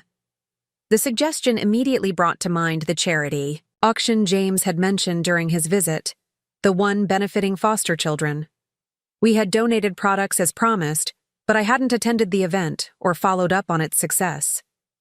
"I think that's an excellent idea," I said, surprising Naomi, with my immediate enthusiasm. "In fact, I'd like to take it further. What if we created employment opportunities for young adults aging out of the foster system? Training programs, internships, actual jobs in production or retail?" The concept evolved rapidly from there, with our HR and operations teams joining the discussion to explore practical implementation. By the end of the day, we had the framework for the Evergreen Growth Initiative, a comprehensive program that would extend beyond charitable donations to create tangible opportunities for young people often overlooked in the job market. Diana arrived for our monthly legal review as these plans were taking shape. After we concluded our regular business, I shared the new initiative with her. "This is quite a departure," she observed.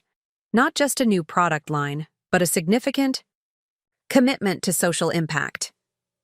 "Do you think it's too ambitious?" I asked. She shook her head. "Not at all. But I am curious about the timing. This feels personal in a way that your other business decisions haven't." I considered her observation. "Maybe it is. James mentioned being involved with a foster children's charity when he visited. It might have planted a seed."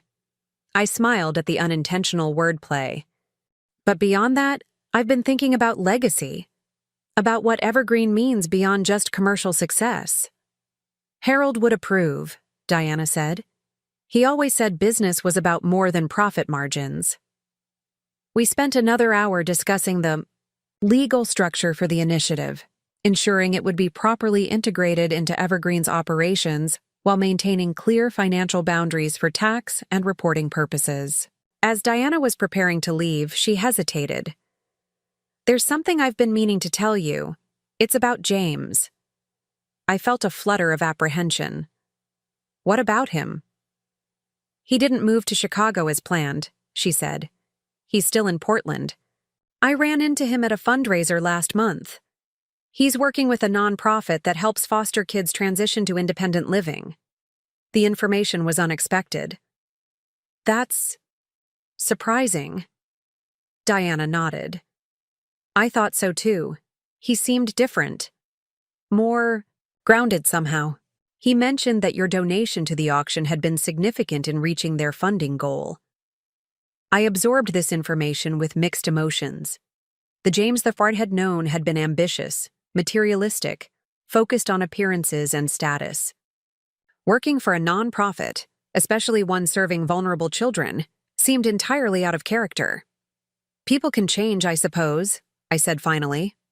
"Sometimes it takes losing everything to recognize what matters," Diana replied. "You of all people understand transformation." The conversation lingered in my thoughts as we moved forward with both the Seedlings collection and the Growth Initiative. I found myself increasingly involved in the social impact aspects of the project, attending planning meetings I might normally have delegated, and personally reaching out to organizations serving foster youth. During one such call with the director of Portland Youth Transitions, I was surprised to hear that they already had a corporate partner involved in similar work. Yes, James Anderson has been developing our vocational training program for the past year, the director explained. He's actually restructured our entire approach to job readiness. The coincidence was too specific to ignore. James Anderson is involved with your organization? He's our director of corporate engagement, she confirmed. Came to us from the business world with excellent connections and a passion for our mission. Are you acquainted? We've met, I said carefully. I'd be interested in learning more about your training program. Perhaps we could schedule a visit. The director was enthusiastic about showcasing their work, and we arranged for me to tour their facility the following week. I debated whether to give James advance notice of my visit, but ultimately decided against it. Our paths might not even cross if he was primarily working off-site with corporate partners. The Portland Youth Transition Center occupied a renovated warehouse in an industrial area undergoing revitalization. The space was bright and welcoming, with areas dedicated to different aspects of their program: classrooms, computer labs, a commercial kitchen for culinary training, and workshop spaces for hands-on vocational skills. The director, Elena Martinez, guided me through each section, introducing me to staff and participants.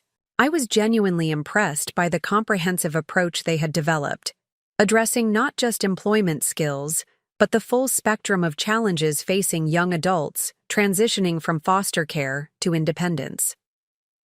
And this is our newest addition, Elena said proudly, leading me into a large open space with modular workstations. Our business incubator, where participants can develop entrepreneurial skills and launch their own small businesses with mentorship from corporate volunteers. At the far end of the room, James was sitting at a table with two young women, reviewing something on a laptop. He looked up as we entered, surprise registering on his face when he saw me. "Sarah," he said, standing. "I didn't realize you were visiting today. Ms. Anderson is exploring a potential partnership between Evergreen and our organization," Elena explained, unaware of our history. "Her company is launching an initiative to create employment pathways for foster youth." James recovered quickly from his surprise. Evergreen would be an excellent partner. Their commitment to sustainability aligns with the values we're trying to instill in our entrepreneurship program. The professionalism in his tone helped ease the awkwardness of the moment.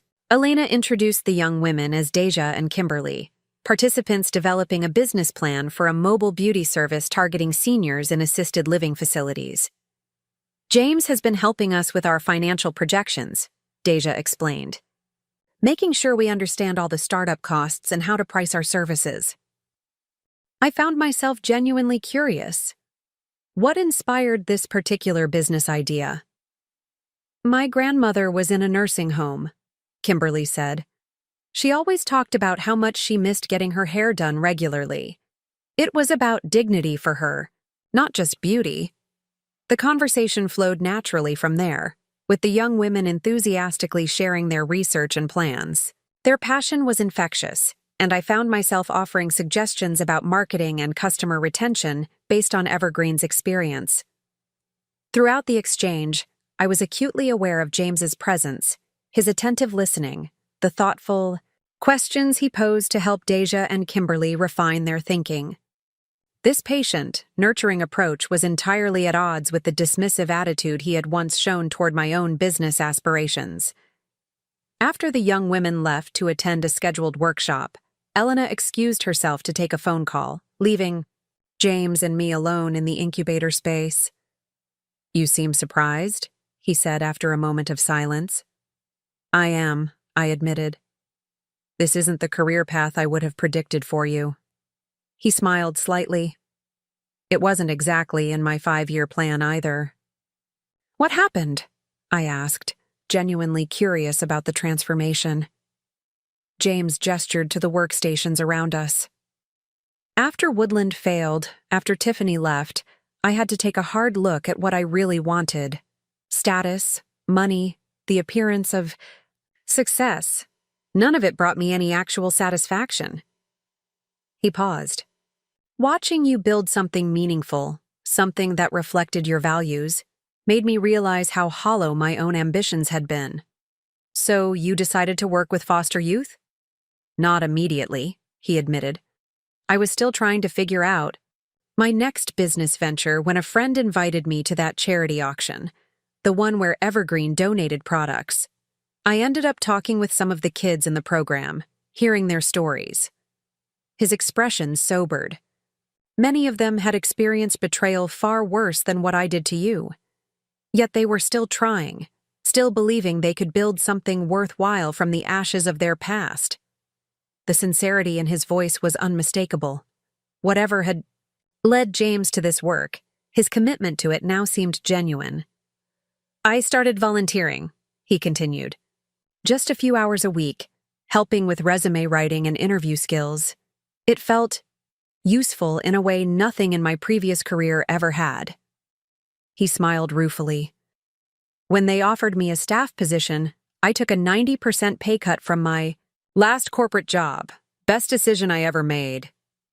I found myself unsure how to respond. This version of James, reflective, purposeful, apparently sincere in his dedication to helping others, was so far removed from the man who had betrayed me that it was difficult to reconcile the two. You don't have to believe me, he said, correctly reading my hesitation. Actions matter more than words. I've learned that much, at least. Before I could respond, Elena returned, apologizing for the interruption.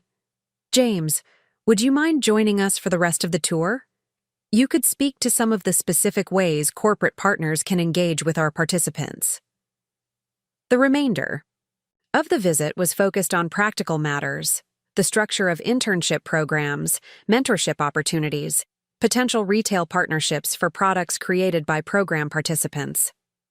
James was knowledgeable and professional, showing none of the competitive edge that had characterized our interactions immediately following our separation. As the tour concluded, Elena expressed enthusiasm about the potential collaboration between Portland Youth Transitions and Evergreen. I'll send over our partnership documentation this week, she promised. And please feel free to contact James directly with any questions about our vocational programs. He's our expert on corporate engagement. Outside the building, James walked me to my car. For what it's worth, he said, I think Evergreen's initiative is exactly what these kids need. A chance to be part of building something meaningful, not just holding down a job. I studied him in the afternoon light, searching for signs of the manipulation I had grown to expect during our marriage. Instead, I saw only earnestness and perhaps a touch of nervousness. This matters to you, I observed. It's not just a job. It's become my purpose, he replied simply. Something I should have found years ago, before I hurt you and others with my selfishness. We stood in silence for a moment, the weight of our shared history hanging between us. Not just the betrayal and divorce, but the years before that. Dreams discussed, promises made, possibilities imagined together before everything fractured. I should go, I said finally. I have a video call with our Soul team this evening. James nodded. Of course. Thank you for considering our organization for your initiative. Regardless of our personal history, these kids deserve the opportunity. As I drove back to Evergreen's headquarters, I found myself in uncharted emotional territory. The anger that had fueled me during our divorce had long since burned away, replaced by indifference and occasional pity. But this, seeing James apparently transformed, genuinely committed to meaningful work, evoked more complex feelings. Not regret, exactly. Not a wish to undo the divorce or reconsider our relationship, but perhaps a tentative respect for the person he seemed to be becoming, so different from the man I had married. The following weeks were consumed with preparations for the Seedlings Collection launch and the formal announcement of the Growth Initiative. Our marketing team had developed a compelling campaign highlighting the connection between nurturing children's environments and nurturing their futures through educational and employment opportunities. Diana reviewed the final partnership agreement with Portland Youth Transitions, suggesting minor modifications to protect both organizations' interests while establishing clear metrics for success. "There's one detail we need to address," she said during our final review. "James Anderson is named as the primary contact for program coordination. Given your history, would you prefer we request an alternative liaison?" I considered the question carefully. "No, that won't be necessary. We can maintain a professional relationship for the sake of the program." Diana raised an eyebrow but didn't comment further. The launch event for Evergreen Seedlings was held at our flagship Portland store, transformed for the evening into a woodland-themed wonderland showcasing the children's collection. Local families with young children had been invited, along with media, influencers, and representatives from partner organizations including Portland Youth Transitions. I was speaking with a mommy blogger whose endorsement had been crucial in building early interest when I spotted James across the room, engaged in conversation with Megan. My friend's body language was initially reserved, but as their discussion continued, her posture relaxed slightly. Later, when I had a moment alone with her near the refreshment table, I asked about their interaction. "He was actually decent," Megan admitted reluctantly. "Talked about the kids in his program, how much the partnership with Evergreen could mean for them." She studied me carefully. "He's different than I remember." "That's what I thought too," I said. "Hard to reconcile with the James we knew." Megan sipped her sparkling water thoughtfully. "People can change, I suppose. Though I'm not advocating forgiveness or anything," she added quickly. "Just acknowledging the observation." "Noted," I said with a small smile. As the evening progressed, I found myself watching James intermittently. He moved through the event with none of the networking aggression that had once characterized his approach to business gatherings. Instead, he spent most of his time with the representatives from youth organizations, listening more than speaking, his focus clearly on the potential impact for the young people they served. Near the end of the event, as guests were beginning to depart, James approached me directly. "Congratulations," he said, gesturing to the displays around us. "The collection is beautiful, and the initiative behind it is even more impressive." "Thank you," I replied. "The response has been overwhelmingly positive." He nodded. "Elena asked me to confirm our first planning meeting for the internship program. Would Wednesday at 2 work for your team?" "Yes, that's already on the calendar," I assured him. "Lydia Chen, our head of product development, will be leading the program from our side." "Perfect," he said. "Lydia and I spoke earlier about potentially creating a specialized training track for product design. The easy professionalism of our exchange felt surreal given our history, yet also strangely comfortable. For the first time since our divorce, we were engaging as colleagues with a shared purpose rather than adversaries with competing interests. As James turned to leave, he hesitated. "There's something I've wanted to tell you, but I wasn't sure if it would be welcome." At my questioning, "Look," he continued, "I've been following Evergreen's growth, your international expansion. What you've built is remarkable, Sarah. Truly. And while I know it doesn't change anything between us, I want you to know that I recognize now what I failed to see when we were together, your extraordinary talent and vision." The compliment was unexpected, delivered without the charm offensive that had once been his signature style, just simple honesty in his voice and eyes. "Thank you," I said after a moment. "That means something coming from where we started." He nodded once, understanding the reference to his early dismissal of my business aspirations. "Good night, Sarah. I'll see you at the planning meeting."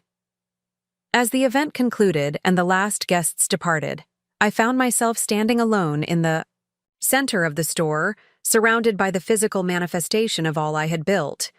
Products designed with intention, a brand with integrity, a company with purpose beyond profit. The path that had led here had been neither straight nor easy. It had been shaped by betrayal and mentorship, loss and determination, failure and resilience.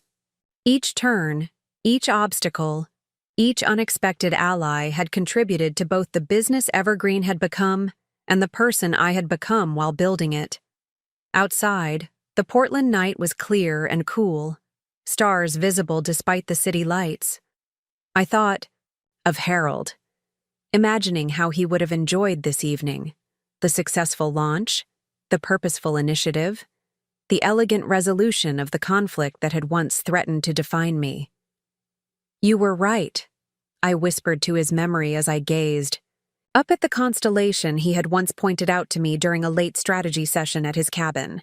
It was always about more than revenge or even success. It was about becoming the person who could build something lasting. The next morning brought news that our Tokyo store had exceeded first-quarter projections by 30%. Seoul was performing equally well, and Ichiro had begun exploring possibilities for expansion into Singapore ahead of our original timeline. Domestically, early sales figures for the Seedlings collection were strong, with the organic crib linens selling out online within hours of the launch. Our social media mentions had increased significantly, with particular enthusiasm for the growth initiative and its potential impact for foster youth. As I reviewed these reports in my office, my assistant announced that the first applications had arrived for our internship program. Among them was a proposal from Deja and Kimberly, the young women I had met at Portland Youth Transitions, who were interested in adapting their senior beauty service concept to include Evergreen products.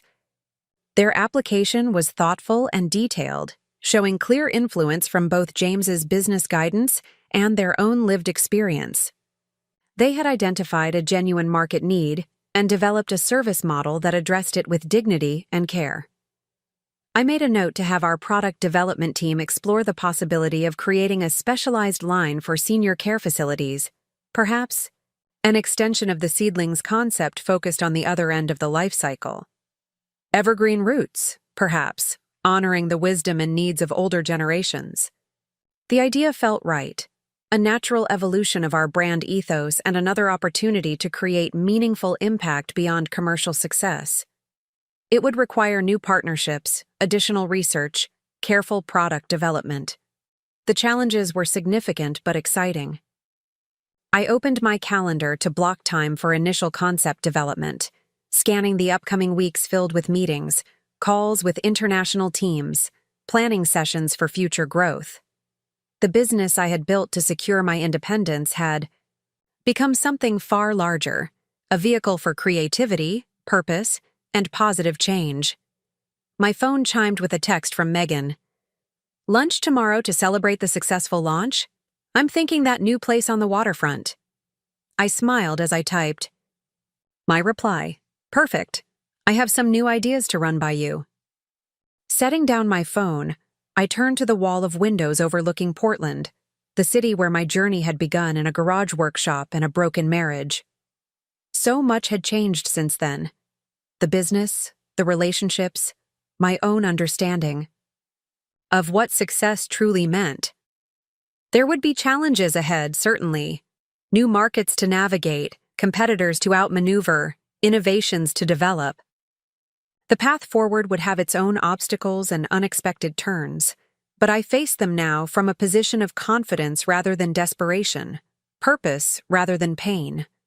The empire I had built from betrayal's ashes wasn't just a business success story.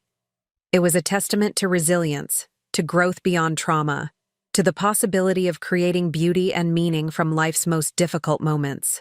And whatever came next, whether further expansion, new partnerships, or personal evolution, I would face it not as the woman who had once defined herself by a husband's betrayal, but as Sarah Anderson, founder and CEO of Evergreen Home Essentials, architect of her own extraordinary future. The anniversary dinner was my idea. 10 years since I had launched Evergreen Home Essentials from my garage, 5 years since we'd expanded internationally, and 3 years since the Growth Initiative had created opportunities for over 200 foster youth. These milestones deserved recognition, not just of business success, but of the journey that had transformed both the company and me. I reserved the private dining room at Waterfront Grill, the upscale restaurant overlooking the Willamette River, where James and I had once celebrated our own anniversaries in what felt like another lifetime. The symmetry wasn't lost on me, though it no longer carried the emotional weight it once might have. The guest list was carefully curated. My executive team, key investors, Megan and Diana, whose friendship and guidance had been instrumental throughout. Ichiro Takahashi, flying in from Tokyo for the occasion, and representatives from our partner organizations, including James, whose work coordinating the internship program had helped make it one of our most successful initiatives. Our professional relationship over the past years had evolved into something I wouldn't quite call friendship, but that held a measure of mutual respect neither of us could have imagined during our acrimonious divorce. The wounds had healed, leaving scars that marked but no longer pained. I arrived early to verify the arrangements, a habit I'd never shed despite having an exceptionally competent events team. The restaurant manager guided me through the space, pointing out the display areas we'd requested for showcasing the evolution of evergreen products from those first handcrafted candles to our current expansive catalog. The florist delivered, "These for your centerpieces," he said, indicating arrangements that featured our signature eucalyptus wreaths interwoven with seasonal blooms. "And the special champagne has been chilled as requested." I nodded approval, pausing to adjust one of the historical product displays. A recreation of my original craft fair setup positioned at the entrance to greet guests with a visual reminder of our humble beginnings. People began arriving promptly. At 7, the room gradually filling with conversation and laughter. I circulated among the guests, accepting congratulations and sharing memories of Evergreen's development. Ichiro presented me with a hand-carved wooden box containing artisanal Japanese incense, created exclusively for our Tokyo store's anniversary. "A reminder," he said, "that the best collaborations honor both traditions." Diana arrived with her wife, both elegant in complimentary evening wear. "I can hardly believe it's been 10 years, she said, embracing me warmly. "Though the legal files documenting every step don't lie." "None of this would have happened without you," I reminded her.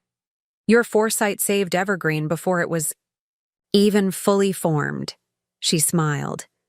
"I merely provided the tools. You built the house." James arrived last, apologizing for his lateness. "Budget meeting ran over," he explained. "End of fiscal year chaos." "I remember it well," I replied. "Non-profit budgets are even more challenging than corporate ones." He nodded, looking around the room appreciatively. "Quite a gathering of talent. You've built an impressive network." "More of a community," I corrected gently. "People who believe in what we're trying to accomplish." As guests found their seats, I took my place at the head of the long table. The agenda called for dinner first, followed by a brief presentation highlighting Evergreen's decade of growth, and then recognition of key contributors to our success. The first course had just been served when the restaurant manager approached, looking apologetic. "Ms. Anderson, there's someone asking to join your party. A Ms. Reynolds? She's quite insistent that she was invited." I froze, my wine glass halfway, to my lips. Tiffany Reynolds, a name I hadn't heard or thought about in years. "I didn't invite her," I said carefully. "Could you please inform her this is a private event?" The manager nodded and retreated, but returned moments later looking more uncomfortable. "I'm very sorry, but she's causing a scene in the main dining room. She's claiming this is a business dinner she has a right to attend." Across the table, James had gone pale. "I'll handle this," he said, rising from his seat. "No," I countered, setting down my napkin. "I'll go." The quiet confidence in my voice silenced whatever protest he might have made. This was my event, my company's celebration. I would not allow it to be disrupted by ghosts from the past. I followed the manager through the restaurant to find Tiffany standing near the host station, dressed in an outfit too formal for a typical dinner, but not quite elegant enough for our event. She had aged in the years since I'd last seen her, not poorly, but with a hardness around her eyes that hadn't been there before. "Tiffany," I said, keeping my tone neutral. "This is a surprise." She turned, a tight smile fixed on her face. "Sarah, so good to see you." Her voice dripped with artificial sweetness. "I heard about Evergreen's anniversary celebration. I thought I should be here, given my history with the company." "You have no history with Evergreen," I corrected evenly. "This is a private event. For those who contributed to our success." Her smile faltered. "Oh, but I did contribute, didn't I? If James hadn't been so distracted by our relationship, he might have stifled your little candle business before it got off the ground." The restaurant manager looked increasingly alarmed, glancing between us as other diners began to notice the tension. "Perhaps we should continue this conversation somewhere more private," I suggested. Tiffany laughed, the sound brittle and sharp. "Always so proper, Sarah. So controlled. Don't you ever just let loose? Feel something real?" I met her gaze steadily. "Every day. That's how I built Evergreen. With real passion, real purpose, real commitment." Something flickered in her eyes. Anger, perhaps, or envy. "You think you're so superior, don't you? With your perfect company and your perfect life." "Not perfect," I corrected. "Authentic. There's a difference." She took a step closer, lowering her voice. "Did you know James and I reconnected recently? Had dinner last month for old time's sake? He still has that charm, doesn't he? That way of making you feel like the only woman in the room." I felt a flicker of surprise, quickly suppressed. Whether true or not, Tiffany's revelation was meant to provoke a reaction, to insert herself back into a narrative she had long since exited. "Tiffany," I said calmly, "whatever relationship you may or may not have with James is none of my concern. He's been an excellent program coordinator for our youth initiative, and that's the extent of my interest." Her expression shifted, frustration replacing the smug certainty she had projected moments before. This wasn't going according to whatever script she had imagined. "You don't understand," she insisted. "I'm not just here about James. I'm here about what's mine." This was unexpected. "Excuse me?" "Woodland Essentials," she said, as if the name should have immediate significance. "The company James and I started, the one you destroyed with your lawsuits and your industry connections." I blinked, genuinely confused. "Woodland Essentials failed because it was poorly executed and underfinanced. That was years ago, Tiffany."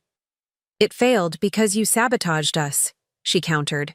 "And now that Evergreen is wildly successful, I want my share. Half of what should have been mine if you hadn't interfered." The absurdity of her demand might have been amusing if it weren't so pathetic. I felt an unexpected wave of pity for this woman, still clinging to grievances and entitlements from another era of my life. "Ms. Reynolds," the restaurant manager interjected, "I'm going to have to ask you to leave." "Not until I get what I came for," Tiffany insisted, her voice rising. "I want recognition for my contribution to Evergreen's success story." "Your contribution?" I repeated incredulously. "And what exactly do you believe that was?" "I inspired you," she said with absolute conviction. "Your entire empire was built as a reaction to discovering me with James. Without that motivation, where would you be? Still making candles in your garage, playing at being a businesswoman while James supported you." Her analysis was so fundamentally flawed, so detached from the reality of what had actually transpired, that I found myself momentarily speechless. Before I could formulate a response, James appeared beside us, his expression grave.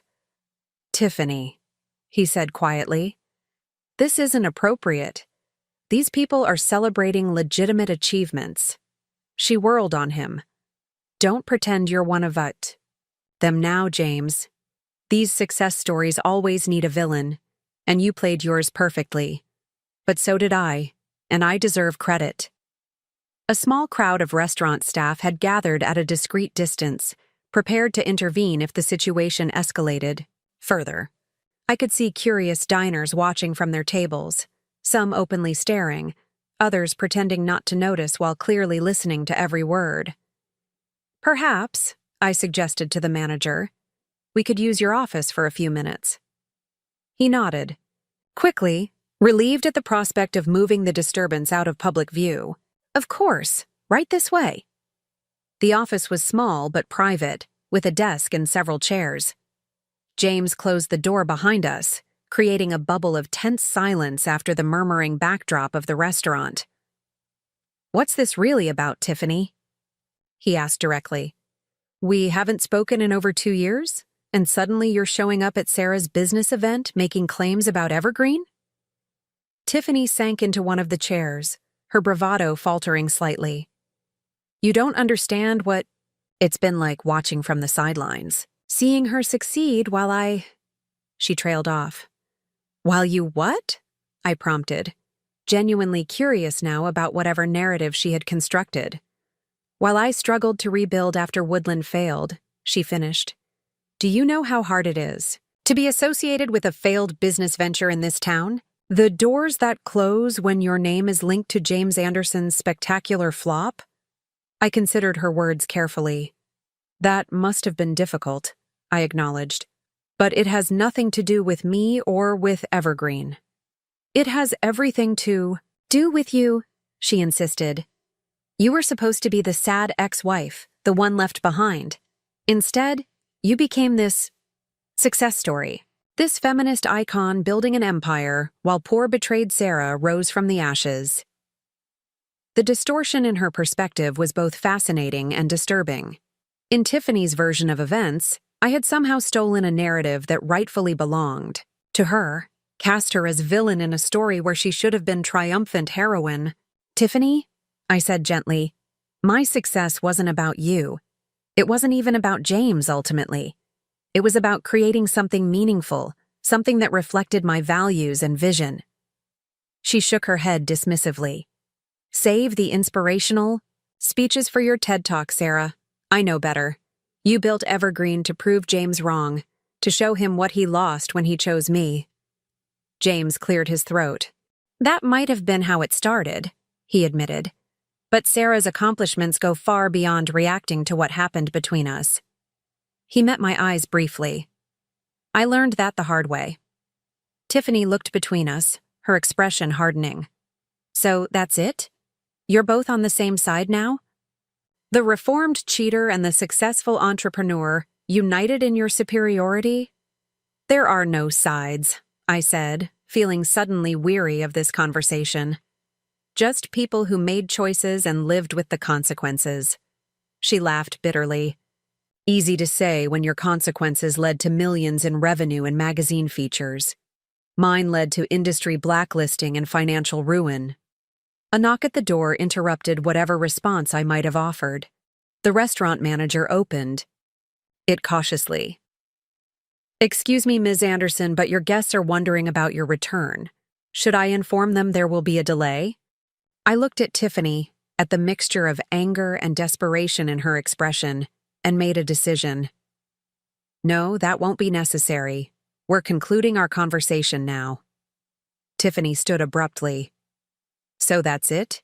You're dismissing me? Again?" "I'm returning to my guests," I corrected. "This event is about celebrating Evergreen's journey and the people who contributed positively to that path. You're not among them, Tiffany." "I want compensation," she stated flatly. "For my role in your origin story, for the opportunities I lost when Woodland failed." James stepped forward.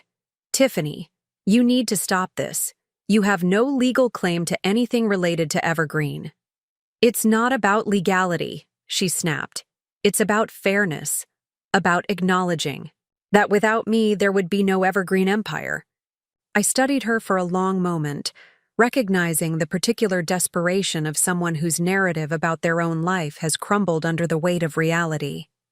She needed to believe she was central to my success story, because the alternative, that she had been merely an unpleasant footnote, was too difficult to accept.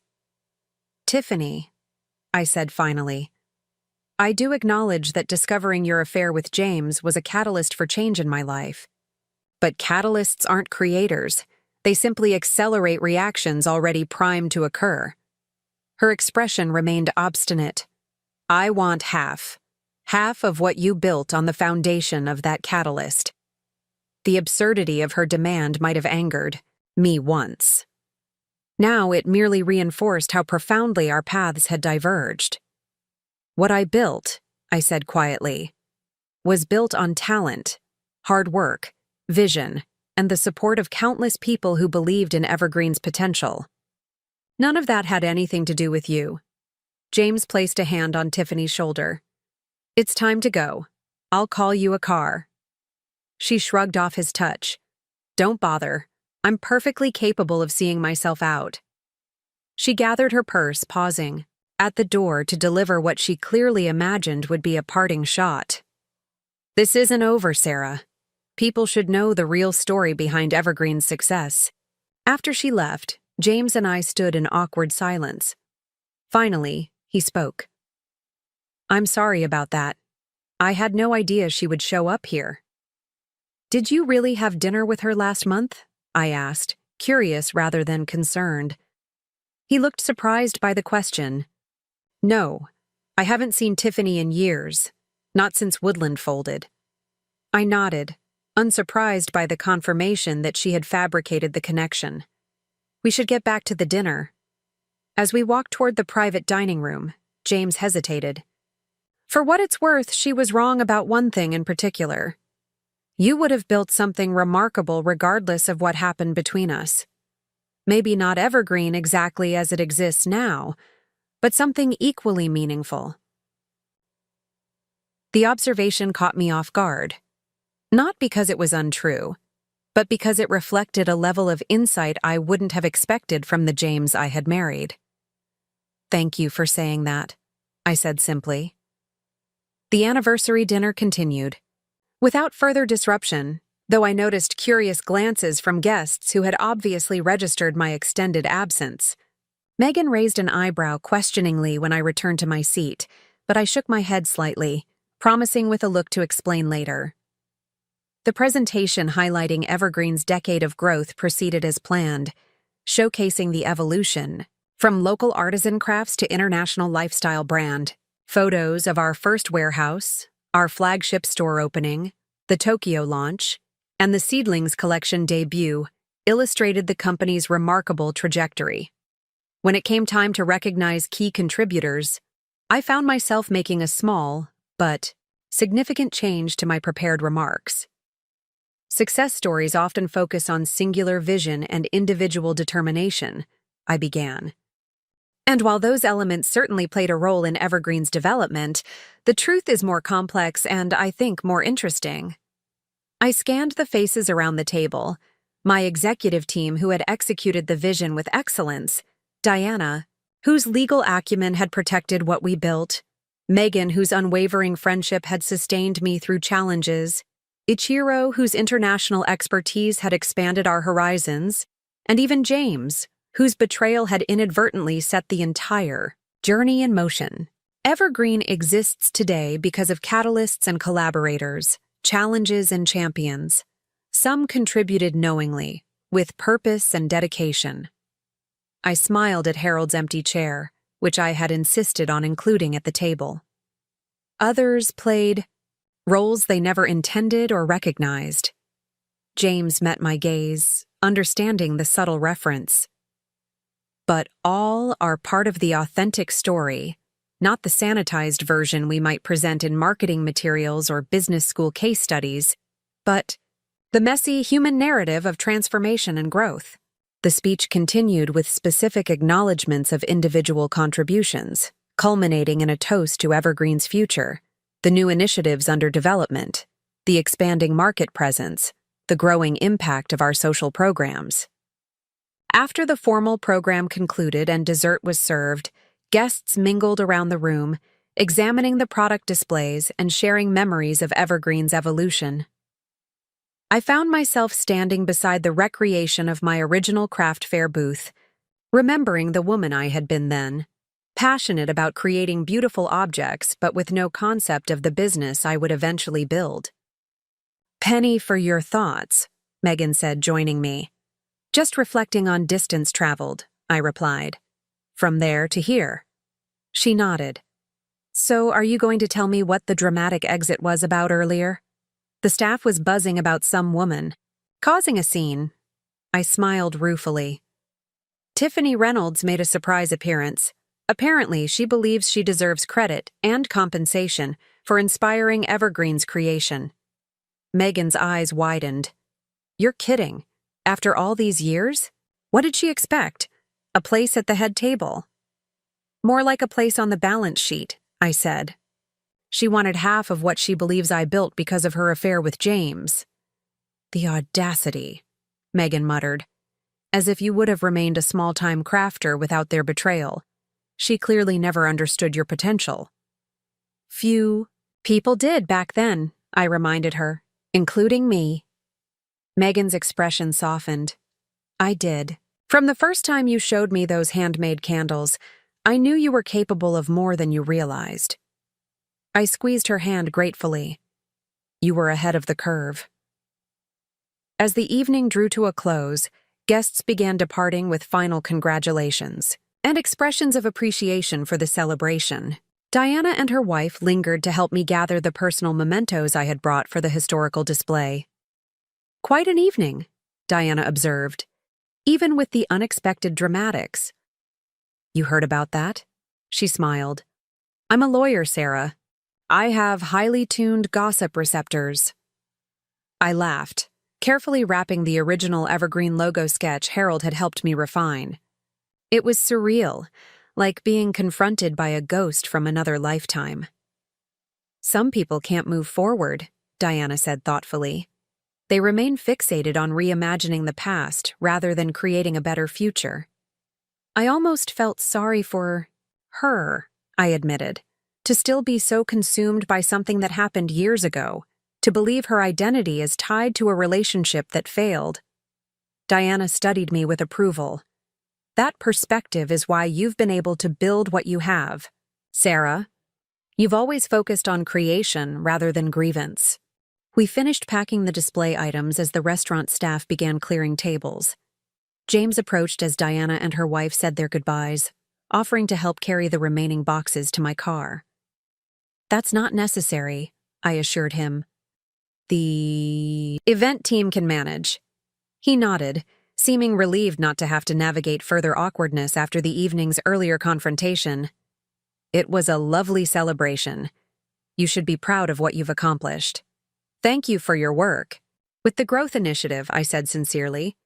"The program wouldn't be as successful without your coordination." His smile was genuine. "It's been the most rewarding work of my life, seeing those kids develop skills and confidence." "I know," I agreed. "That's been the most meaningful part of Evergreen's evolution for me as well."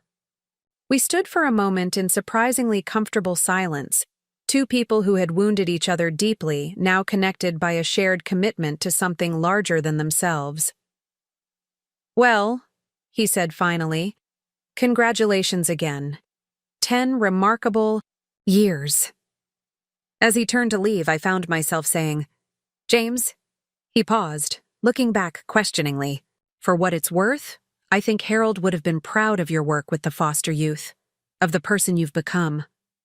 Surprise, and then something like gratitude crossed his face. "That means a lot. Thank you." After he left, I took one final look around the private dining room, at the empty tables where moments before people had gathered to celebrate Evergreen's decade of growth, at the walls where we had displayed the visual evidence of challenges overcome and milestones achieved.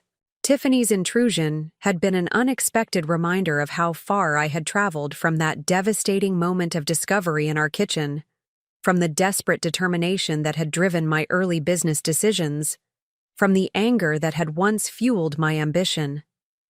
The empire I had built had indeed begun in the ashes of betrayal, but it had flourished because of something far more powerful than retaliation or vindication.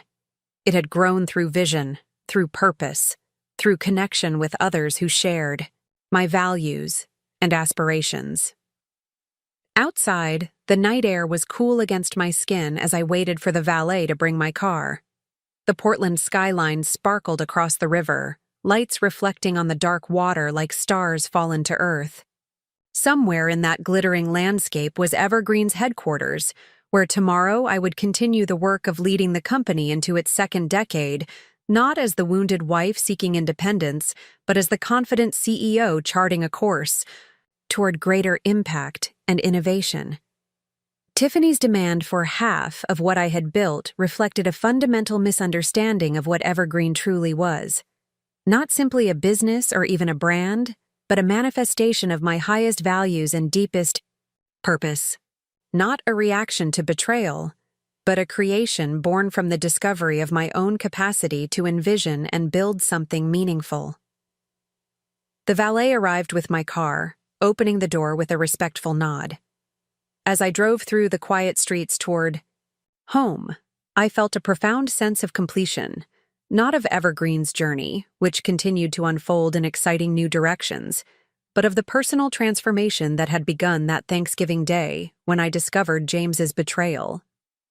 The cycle that had begun with devastation and continued through determination, growth, and success had reached a point of true resolution. Not because I had proven anything to those who had underestimated me, but because I had long since moved beyond needing to prove anything at all. The business empire I had built while my husband cheated had become something neither of us could have imagined at the beginning. A force for positive change, a community of like-minded creators, a legacy that would outlast any personal drama or individual achievement.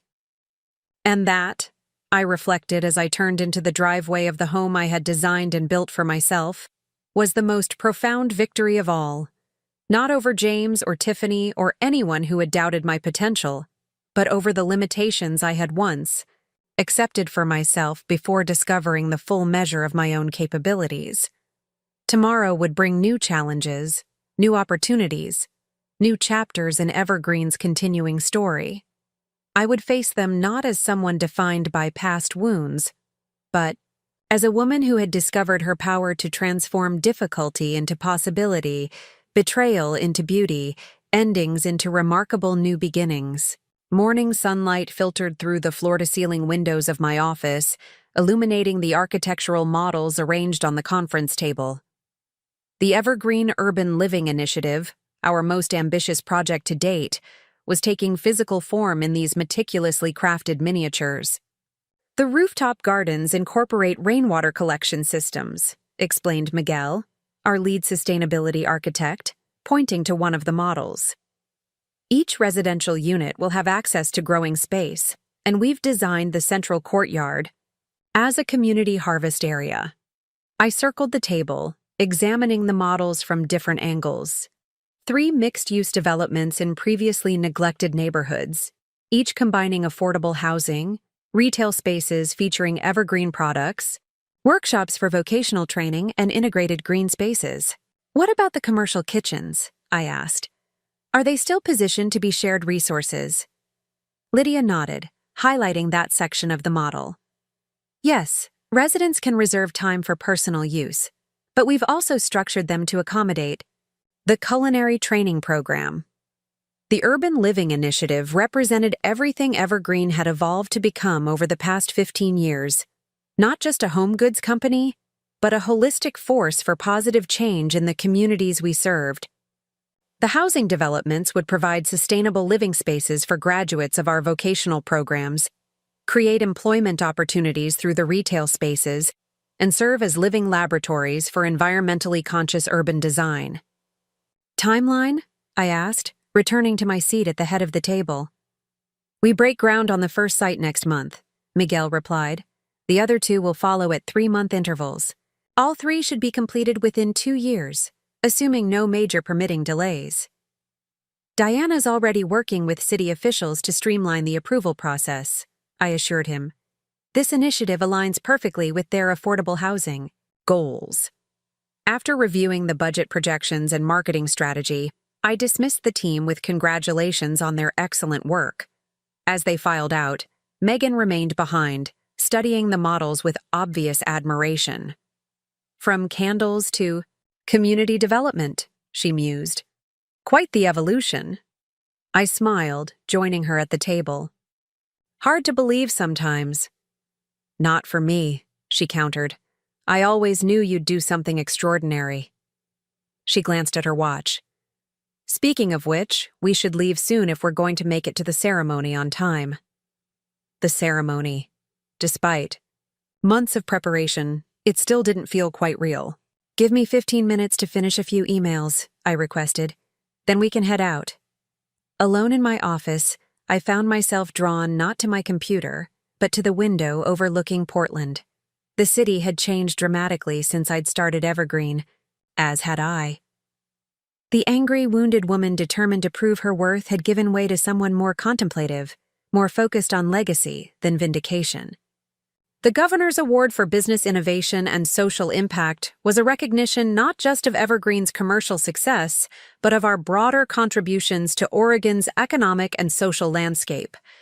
The Growth Initiative alone had created transitional employment for over 500 foster youth, with 70% moving on to permanent positions either within Evergreen or with partner organizations. My phone chimed with a text from Ichiro in Tokyo. Congratulations on today's honor. Well deserved. Recognition for vision beyond profit. Virtual toast from across the Pacific. I smiled, typing a quick response before gathering my things for the ceremony.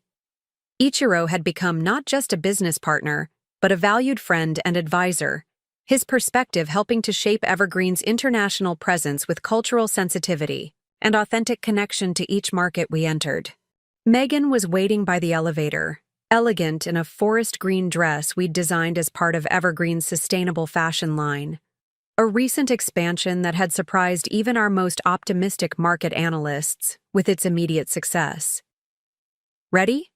For your moment in the spotlight? She asked as we descended to the lobby. Hardly my moment, I corrected. This is recognition for the entire Evergreen community. She rolled her eyes fondly. Always deflecting credit. Some things never change.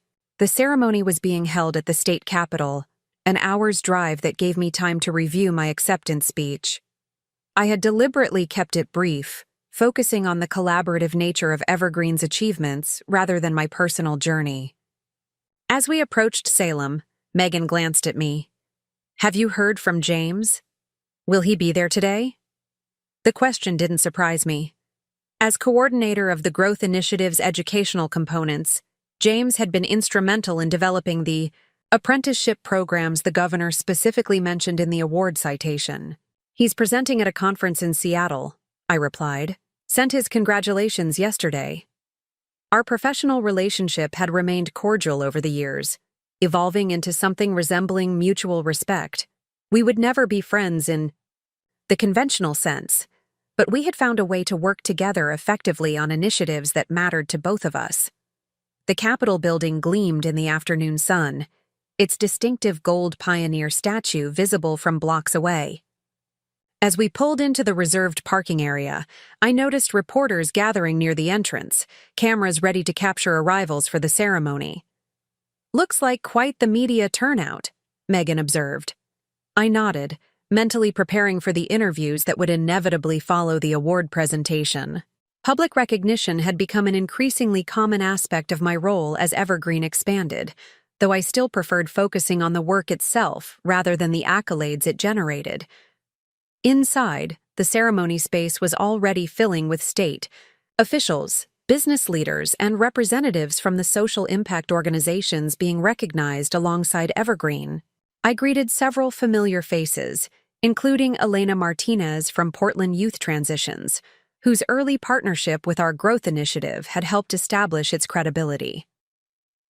This is quite the honor, Elena commented, gesturing toward the stage where the awards would be presented. Though hardly surprising given what Evergreen has accomplished. Your organization deserves equal credit, I replied sincerely. We couldn't have developed the vocational programs without your expertise. As we continued our conversation, I noticed a familiar figure entering the hall. Not James, as Megan had wondered, but Tiffany Reynolds. Her appearance was so unexpected that I momentarily lost track of what Elena was saying. Unlike her disruptive entrance at the anniversary dinner 2 years earlier, Tiffany's presence today seemed subdued, almost hesitant. She was dressed professionally, carrying what appeared to be a portfolio case, and scanning the room with an expression I couldn't quite interpret. "Sarah?" Elena prompted, bringing my attention back to our conversation. "I'm sorry," I apologized. "Someone unexpected just arrived. Would you excuse me for a moment?" I made my way through the growing crowd toward where Tiffany stood near the entrance. She spotted me approaching and straightened, lifting her chin slightly as though preparing for confrontation. "Tiffany," I said when I reached her. "This is a surprise." "I imagine it is," she replied, her tone carefully neutral. "I'm here representing Green Futures magazine. They assigned me to cover the ceremony." I hadn't known she had moved into journalism. "I see. Congratulations on the position." She nodded, a flicker of something like pride crossing her face. "It's recent. Environmental business journalism. I've been freelancing for a couple of years, but this is my first staff writer role." The awkwardness between us was palpable, the weight of our history creating a tension that made even simple conversation feel strained. "Your urban living initiative is part of why you're being recognized today," she continued, professional demeanor asserting itself. "Would you be willing to answer a few questions about it after the ceremony? For the article?" The request was reasonable, expected even from a journalist covering the event. Yet coming from Tiffany, it carried layers of complexity neither of us could fully ignore. "Of course," I agreed. "My communications director can arrange a few minutes." She glanced down at her portfolio case. "Actually, I was hoping to speak with you directly. There's something I wanted to—" She stopped, seeming to reconsider. "It can wait until after the ceremony." Before I could respond, the event coordinator approached, informing me that honorees were being gathered for the procession. With a brief nod to Tiffany, I followed the coordinator to where Megan waited with the other Evergreen representatives, who would join me on stage. The ceremony proceeded with the formal rhythm of official state functions, speeches from the governor and various dignitaries, presentations of awards in different categories, polite applause punctuating each segment. Evergreen's award was the final recognition of the afternoon, described by the governor as emblematic of Oregon's commitment to business innovation that serves the greater good. As I accepted the Crystal Award inscribed with Evergreen's name, I looked out at the audience and caught sight of Tiffany in the press section, her expression thoughtful as she made notes on her tablet. Whatever animosity had fueled her interruption of our anniversary dinner seemed absent today, replaced by something more contemplative. My acceptance speech emphasized the collaborative nature of Evergreen's achievements, acknowledging the partners, employees, and community members who had contributed to our success. I spoke briefly about our vision for the Urban Living Initiative and its potential to create self-sustaining communities where residents could live, work, and grow together. Fundamentally, I concluded, Evergreen believes that business can and should be a force for positive transformation, not just of markets, but of lives and communities. This award honors that belief and recommits us to the work of bringing it more fully into reality. Thank you. The applause was gratifying, but what moved me more deeply was the sight of our team members in the audience, especially those who had come through the growth initiative and now held key positions within the company. Their presence embodied the real impact of what we had built together. After the ceremony, as guests mingled during the reception, Tiffany approached with her press credentials visible. "That was a thoughtful speech," she said, less self-congratulatory than most award acceptances. "Thank you," I replied, unsure where this conversation was heading. She hesitated, then reached into her portfolio case and withdrew a manila envelope. Before I ask my official questions, there's something I wanted to give you. Something I should have given you years ago. Curious, I accepted the envelope. Inside was a handwritten letter and what appeared to be manuscript pages. "I've been working on a book," Tiffany explained, her composure faltering slightly. "About women in business, specifically those who overcame significant personal challenges to build successful companies." She gestured to the pages. "Your story is the centerpiece of the final chapter." I glanced at the manuscript, noting with surprise that it was titled, "Rising, Women Who Built from Broken Foundations." "The letter explains more fully," she continued. "But I wanted you to see how I've characterized your journey before I submit the final draft. It's not how I spoke about it at your anniversary dinner." The frankness of her acknowledgement was unexpected. "What changed?" I asked. Tiffany's gaze shifted to the award I still held. "Professional therapy, for one thing. And time. Perspective." She shrugged slightly. "Writing the book forced me to examine my own narrative more honestly, to recognize how I'd distorted certain realities to protect my ego." I wasn't sure how to respond to this version of Tiffany, reflective, apparently sincere in her reassessment. "The truth is," she continued when I remained silent, "watching what you built with Evergreen made me confront my own choices. Not just the affair with James, but the shortcuts I tried to take afterward with Woodland. The blame I placed everywhere but on myself when it failed." "That couldn't have been easy," I acknowledged. "It wasn't," she agreed with a rueful smile. "But it was necessary. I couldn't move forward until I stopped telling myself convenient fictions about the past." A photographer approached, asking to take pictures of me with the award. Tiffany stepped back, professional demeanor returning. "I should let you celebrate," she said. "But I would still appreciate those few minutes for my article, if you're willing." "I'll find you before I leave," I promised. As the reception continued, I found a quiet corner to scan the manuscript pages Tiffany had given me. The chapter chronicling Evergreen's development was surprisingly accurate and insightful, portraying my journey without the distortions I might have expected. More surprisingly, Tiffany had portrayed her own role with unflinching honesty, acknowledging her part in the affair and her subsequent attempts to capitalize on my business model without doing the necessary foundational work. The letter accompanying the manuscript explained that writing the book had been part of her own healing process, a way to reframe her understanding of success and failure, to move beyond the narrative of victimhood she had constructed to protect herself from uncomfortable truths.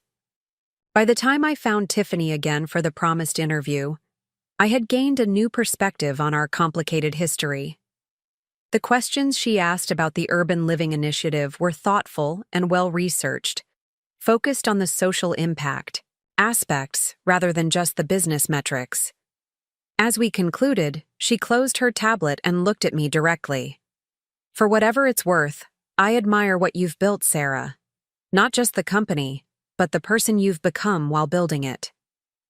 The sentiment was delivered without the performative drama that had characterized our last encounter. Just a simple statement of truth from someone who had finally found her own path forward. "Thank you for the manuscript pages," I said. "Your book sounds important, necessary even." She nodded, a tentative smile forming. "It's been therapeutic to write, to examine how women rebuild after various forms of devastation, whether personal betrayal, professional setbacks, or systemic barriers." "When will it be published?"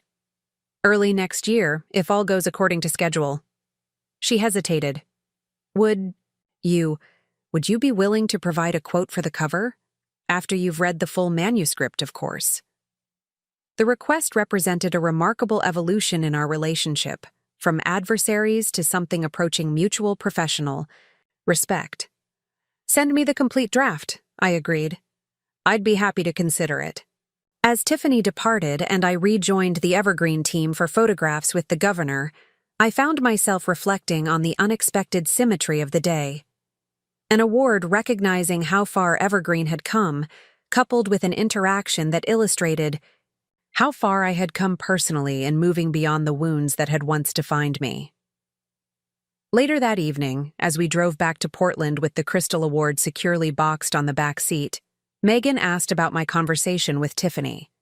It was healing, I said after a moment's consideration. For both of us, I think. I never thought I'd see the day, Megan remarked, though I suppose 15 years is long enough for even the most difficult relationships to evolve. 15 years. The span seemed simultaneously enormous and fleeting, a significant portion of a lifetime, but merely the beginning of what Evergreen could become. As we crossed the Willamette River into Portland, the city lights reflected in the water, like stars in a dark mirror. Somewhere in that glittering landscape were the construction sites where our urban living initiative would soon take physical form, transforming not just vacant lots, but entire community ecosystems. The empire I had built from the ashes of betrayal had become something neither James nor I could have imagined at the beginning, a force for regeneration rather than merely a business success story. The wounds that had initially fueled my determination had long since healed, leaving behind not scars, but strength, not bitterness, but vision. Tomorrow would bring new challenges, new opportunities to extend Evergreen's impact. I would face them, not as someone defined by past injuries, but as a woman who had discovered her capacity to transform difficulty into possibility, endings into extraordinary new beginnings. The journey had come full circle, from devastation to creation to a recognition that transcended personal vindication. The true value of what we had built lay not in proving anything to those who had underestimated me, but in creating something that made the world better than I had found it. And that, I reflected as Portland's skyline welcomed us home, was the most meaningful victory of all. Up next, you've got 2 more standout stories right on your screen.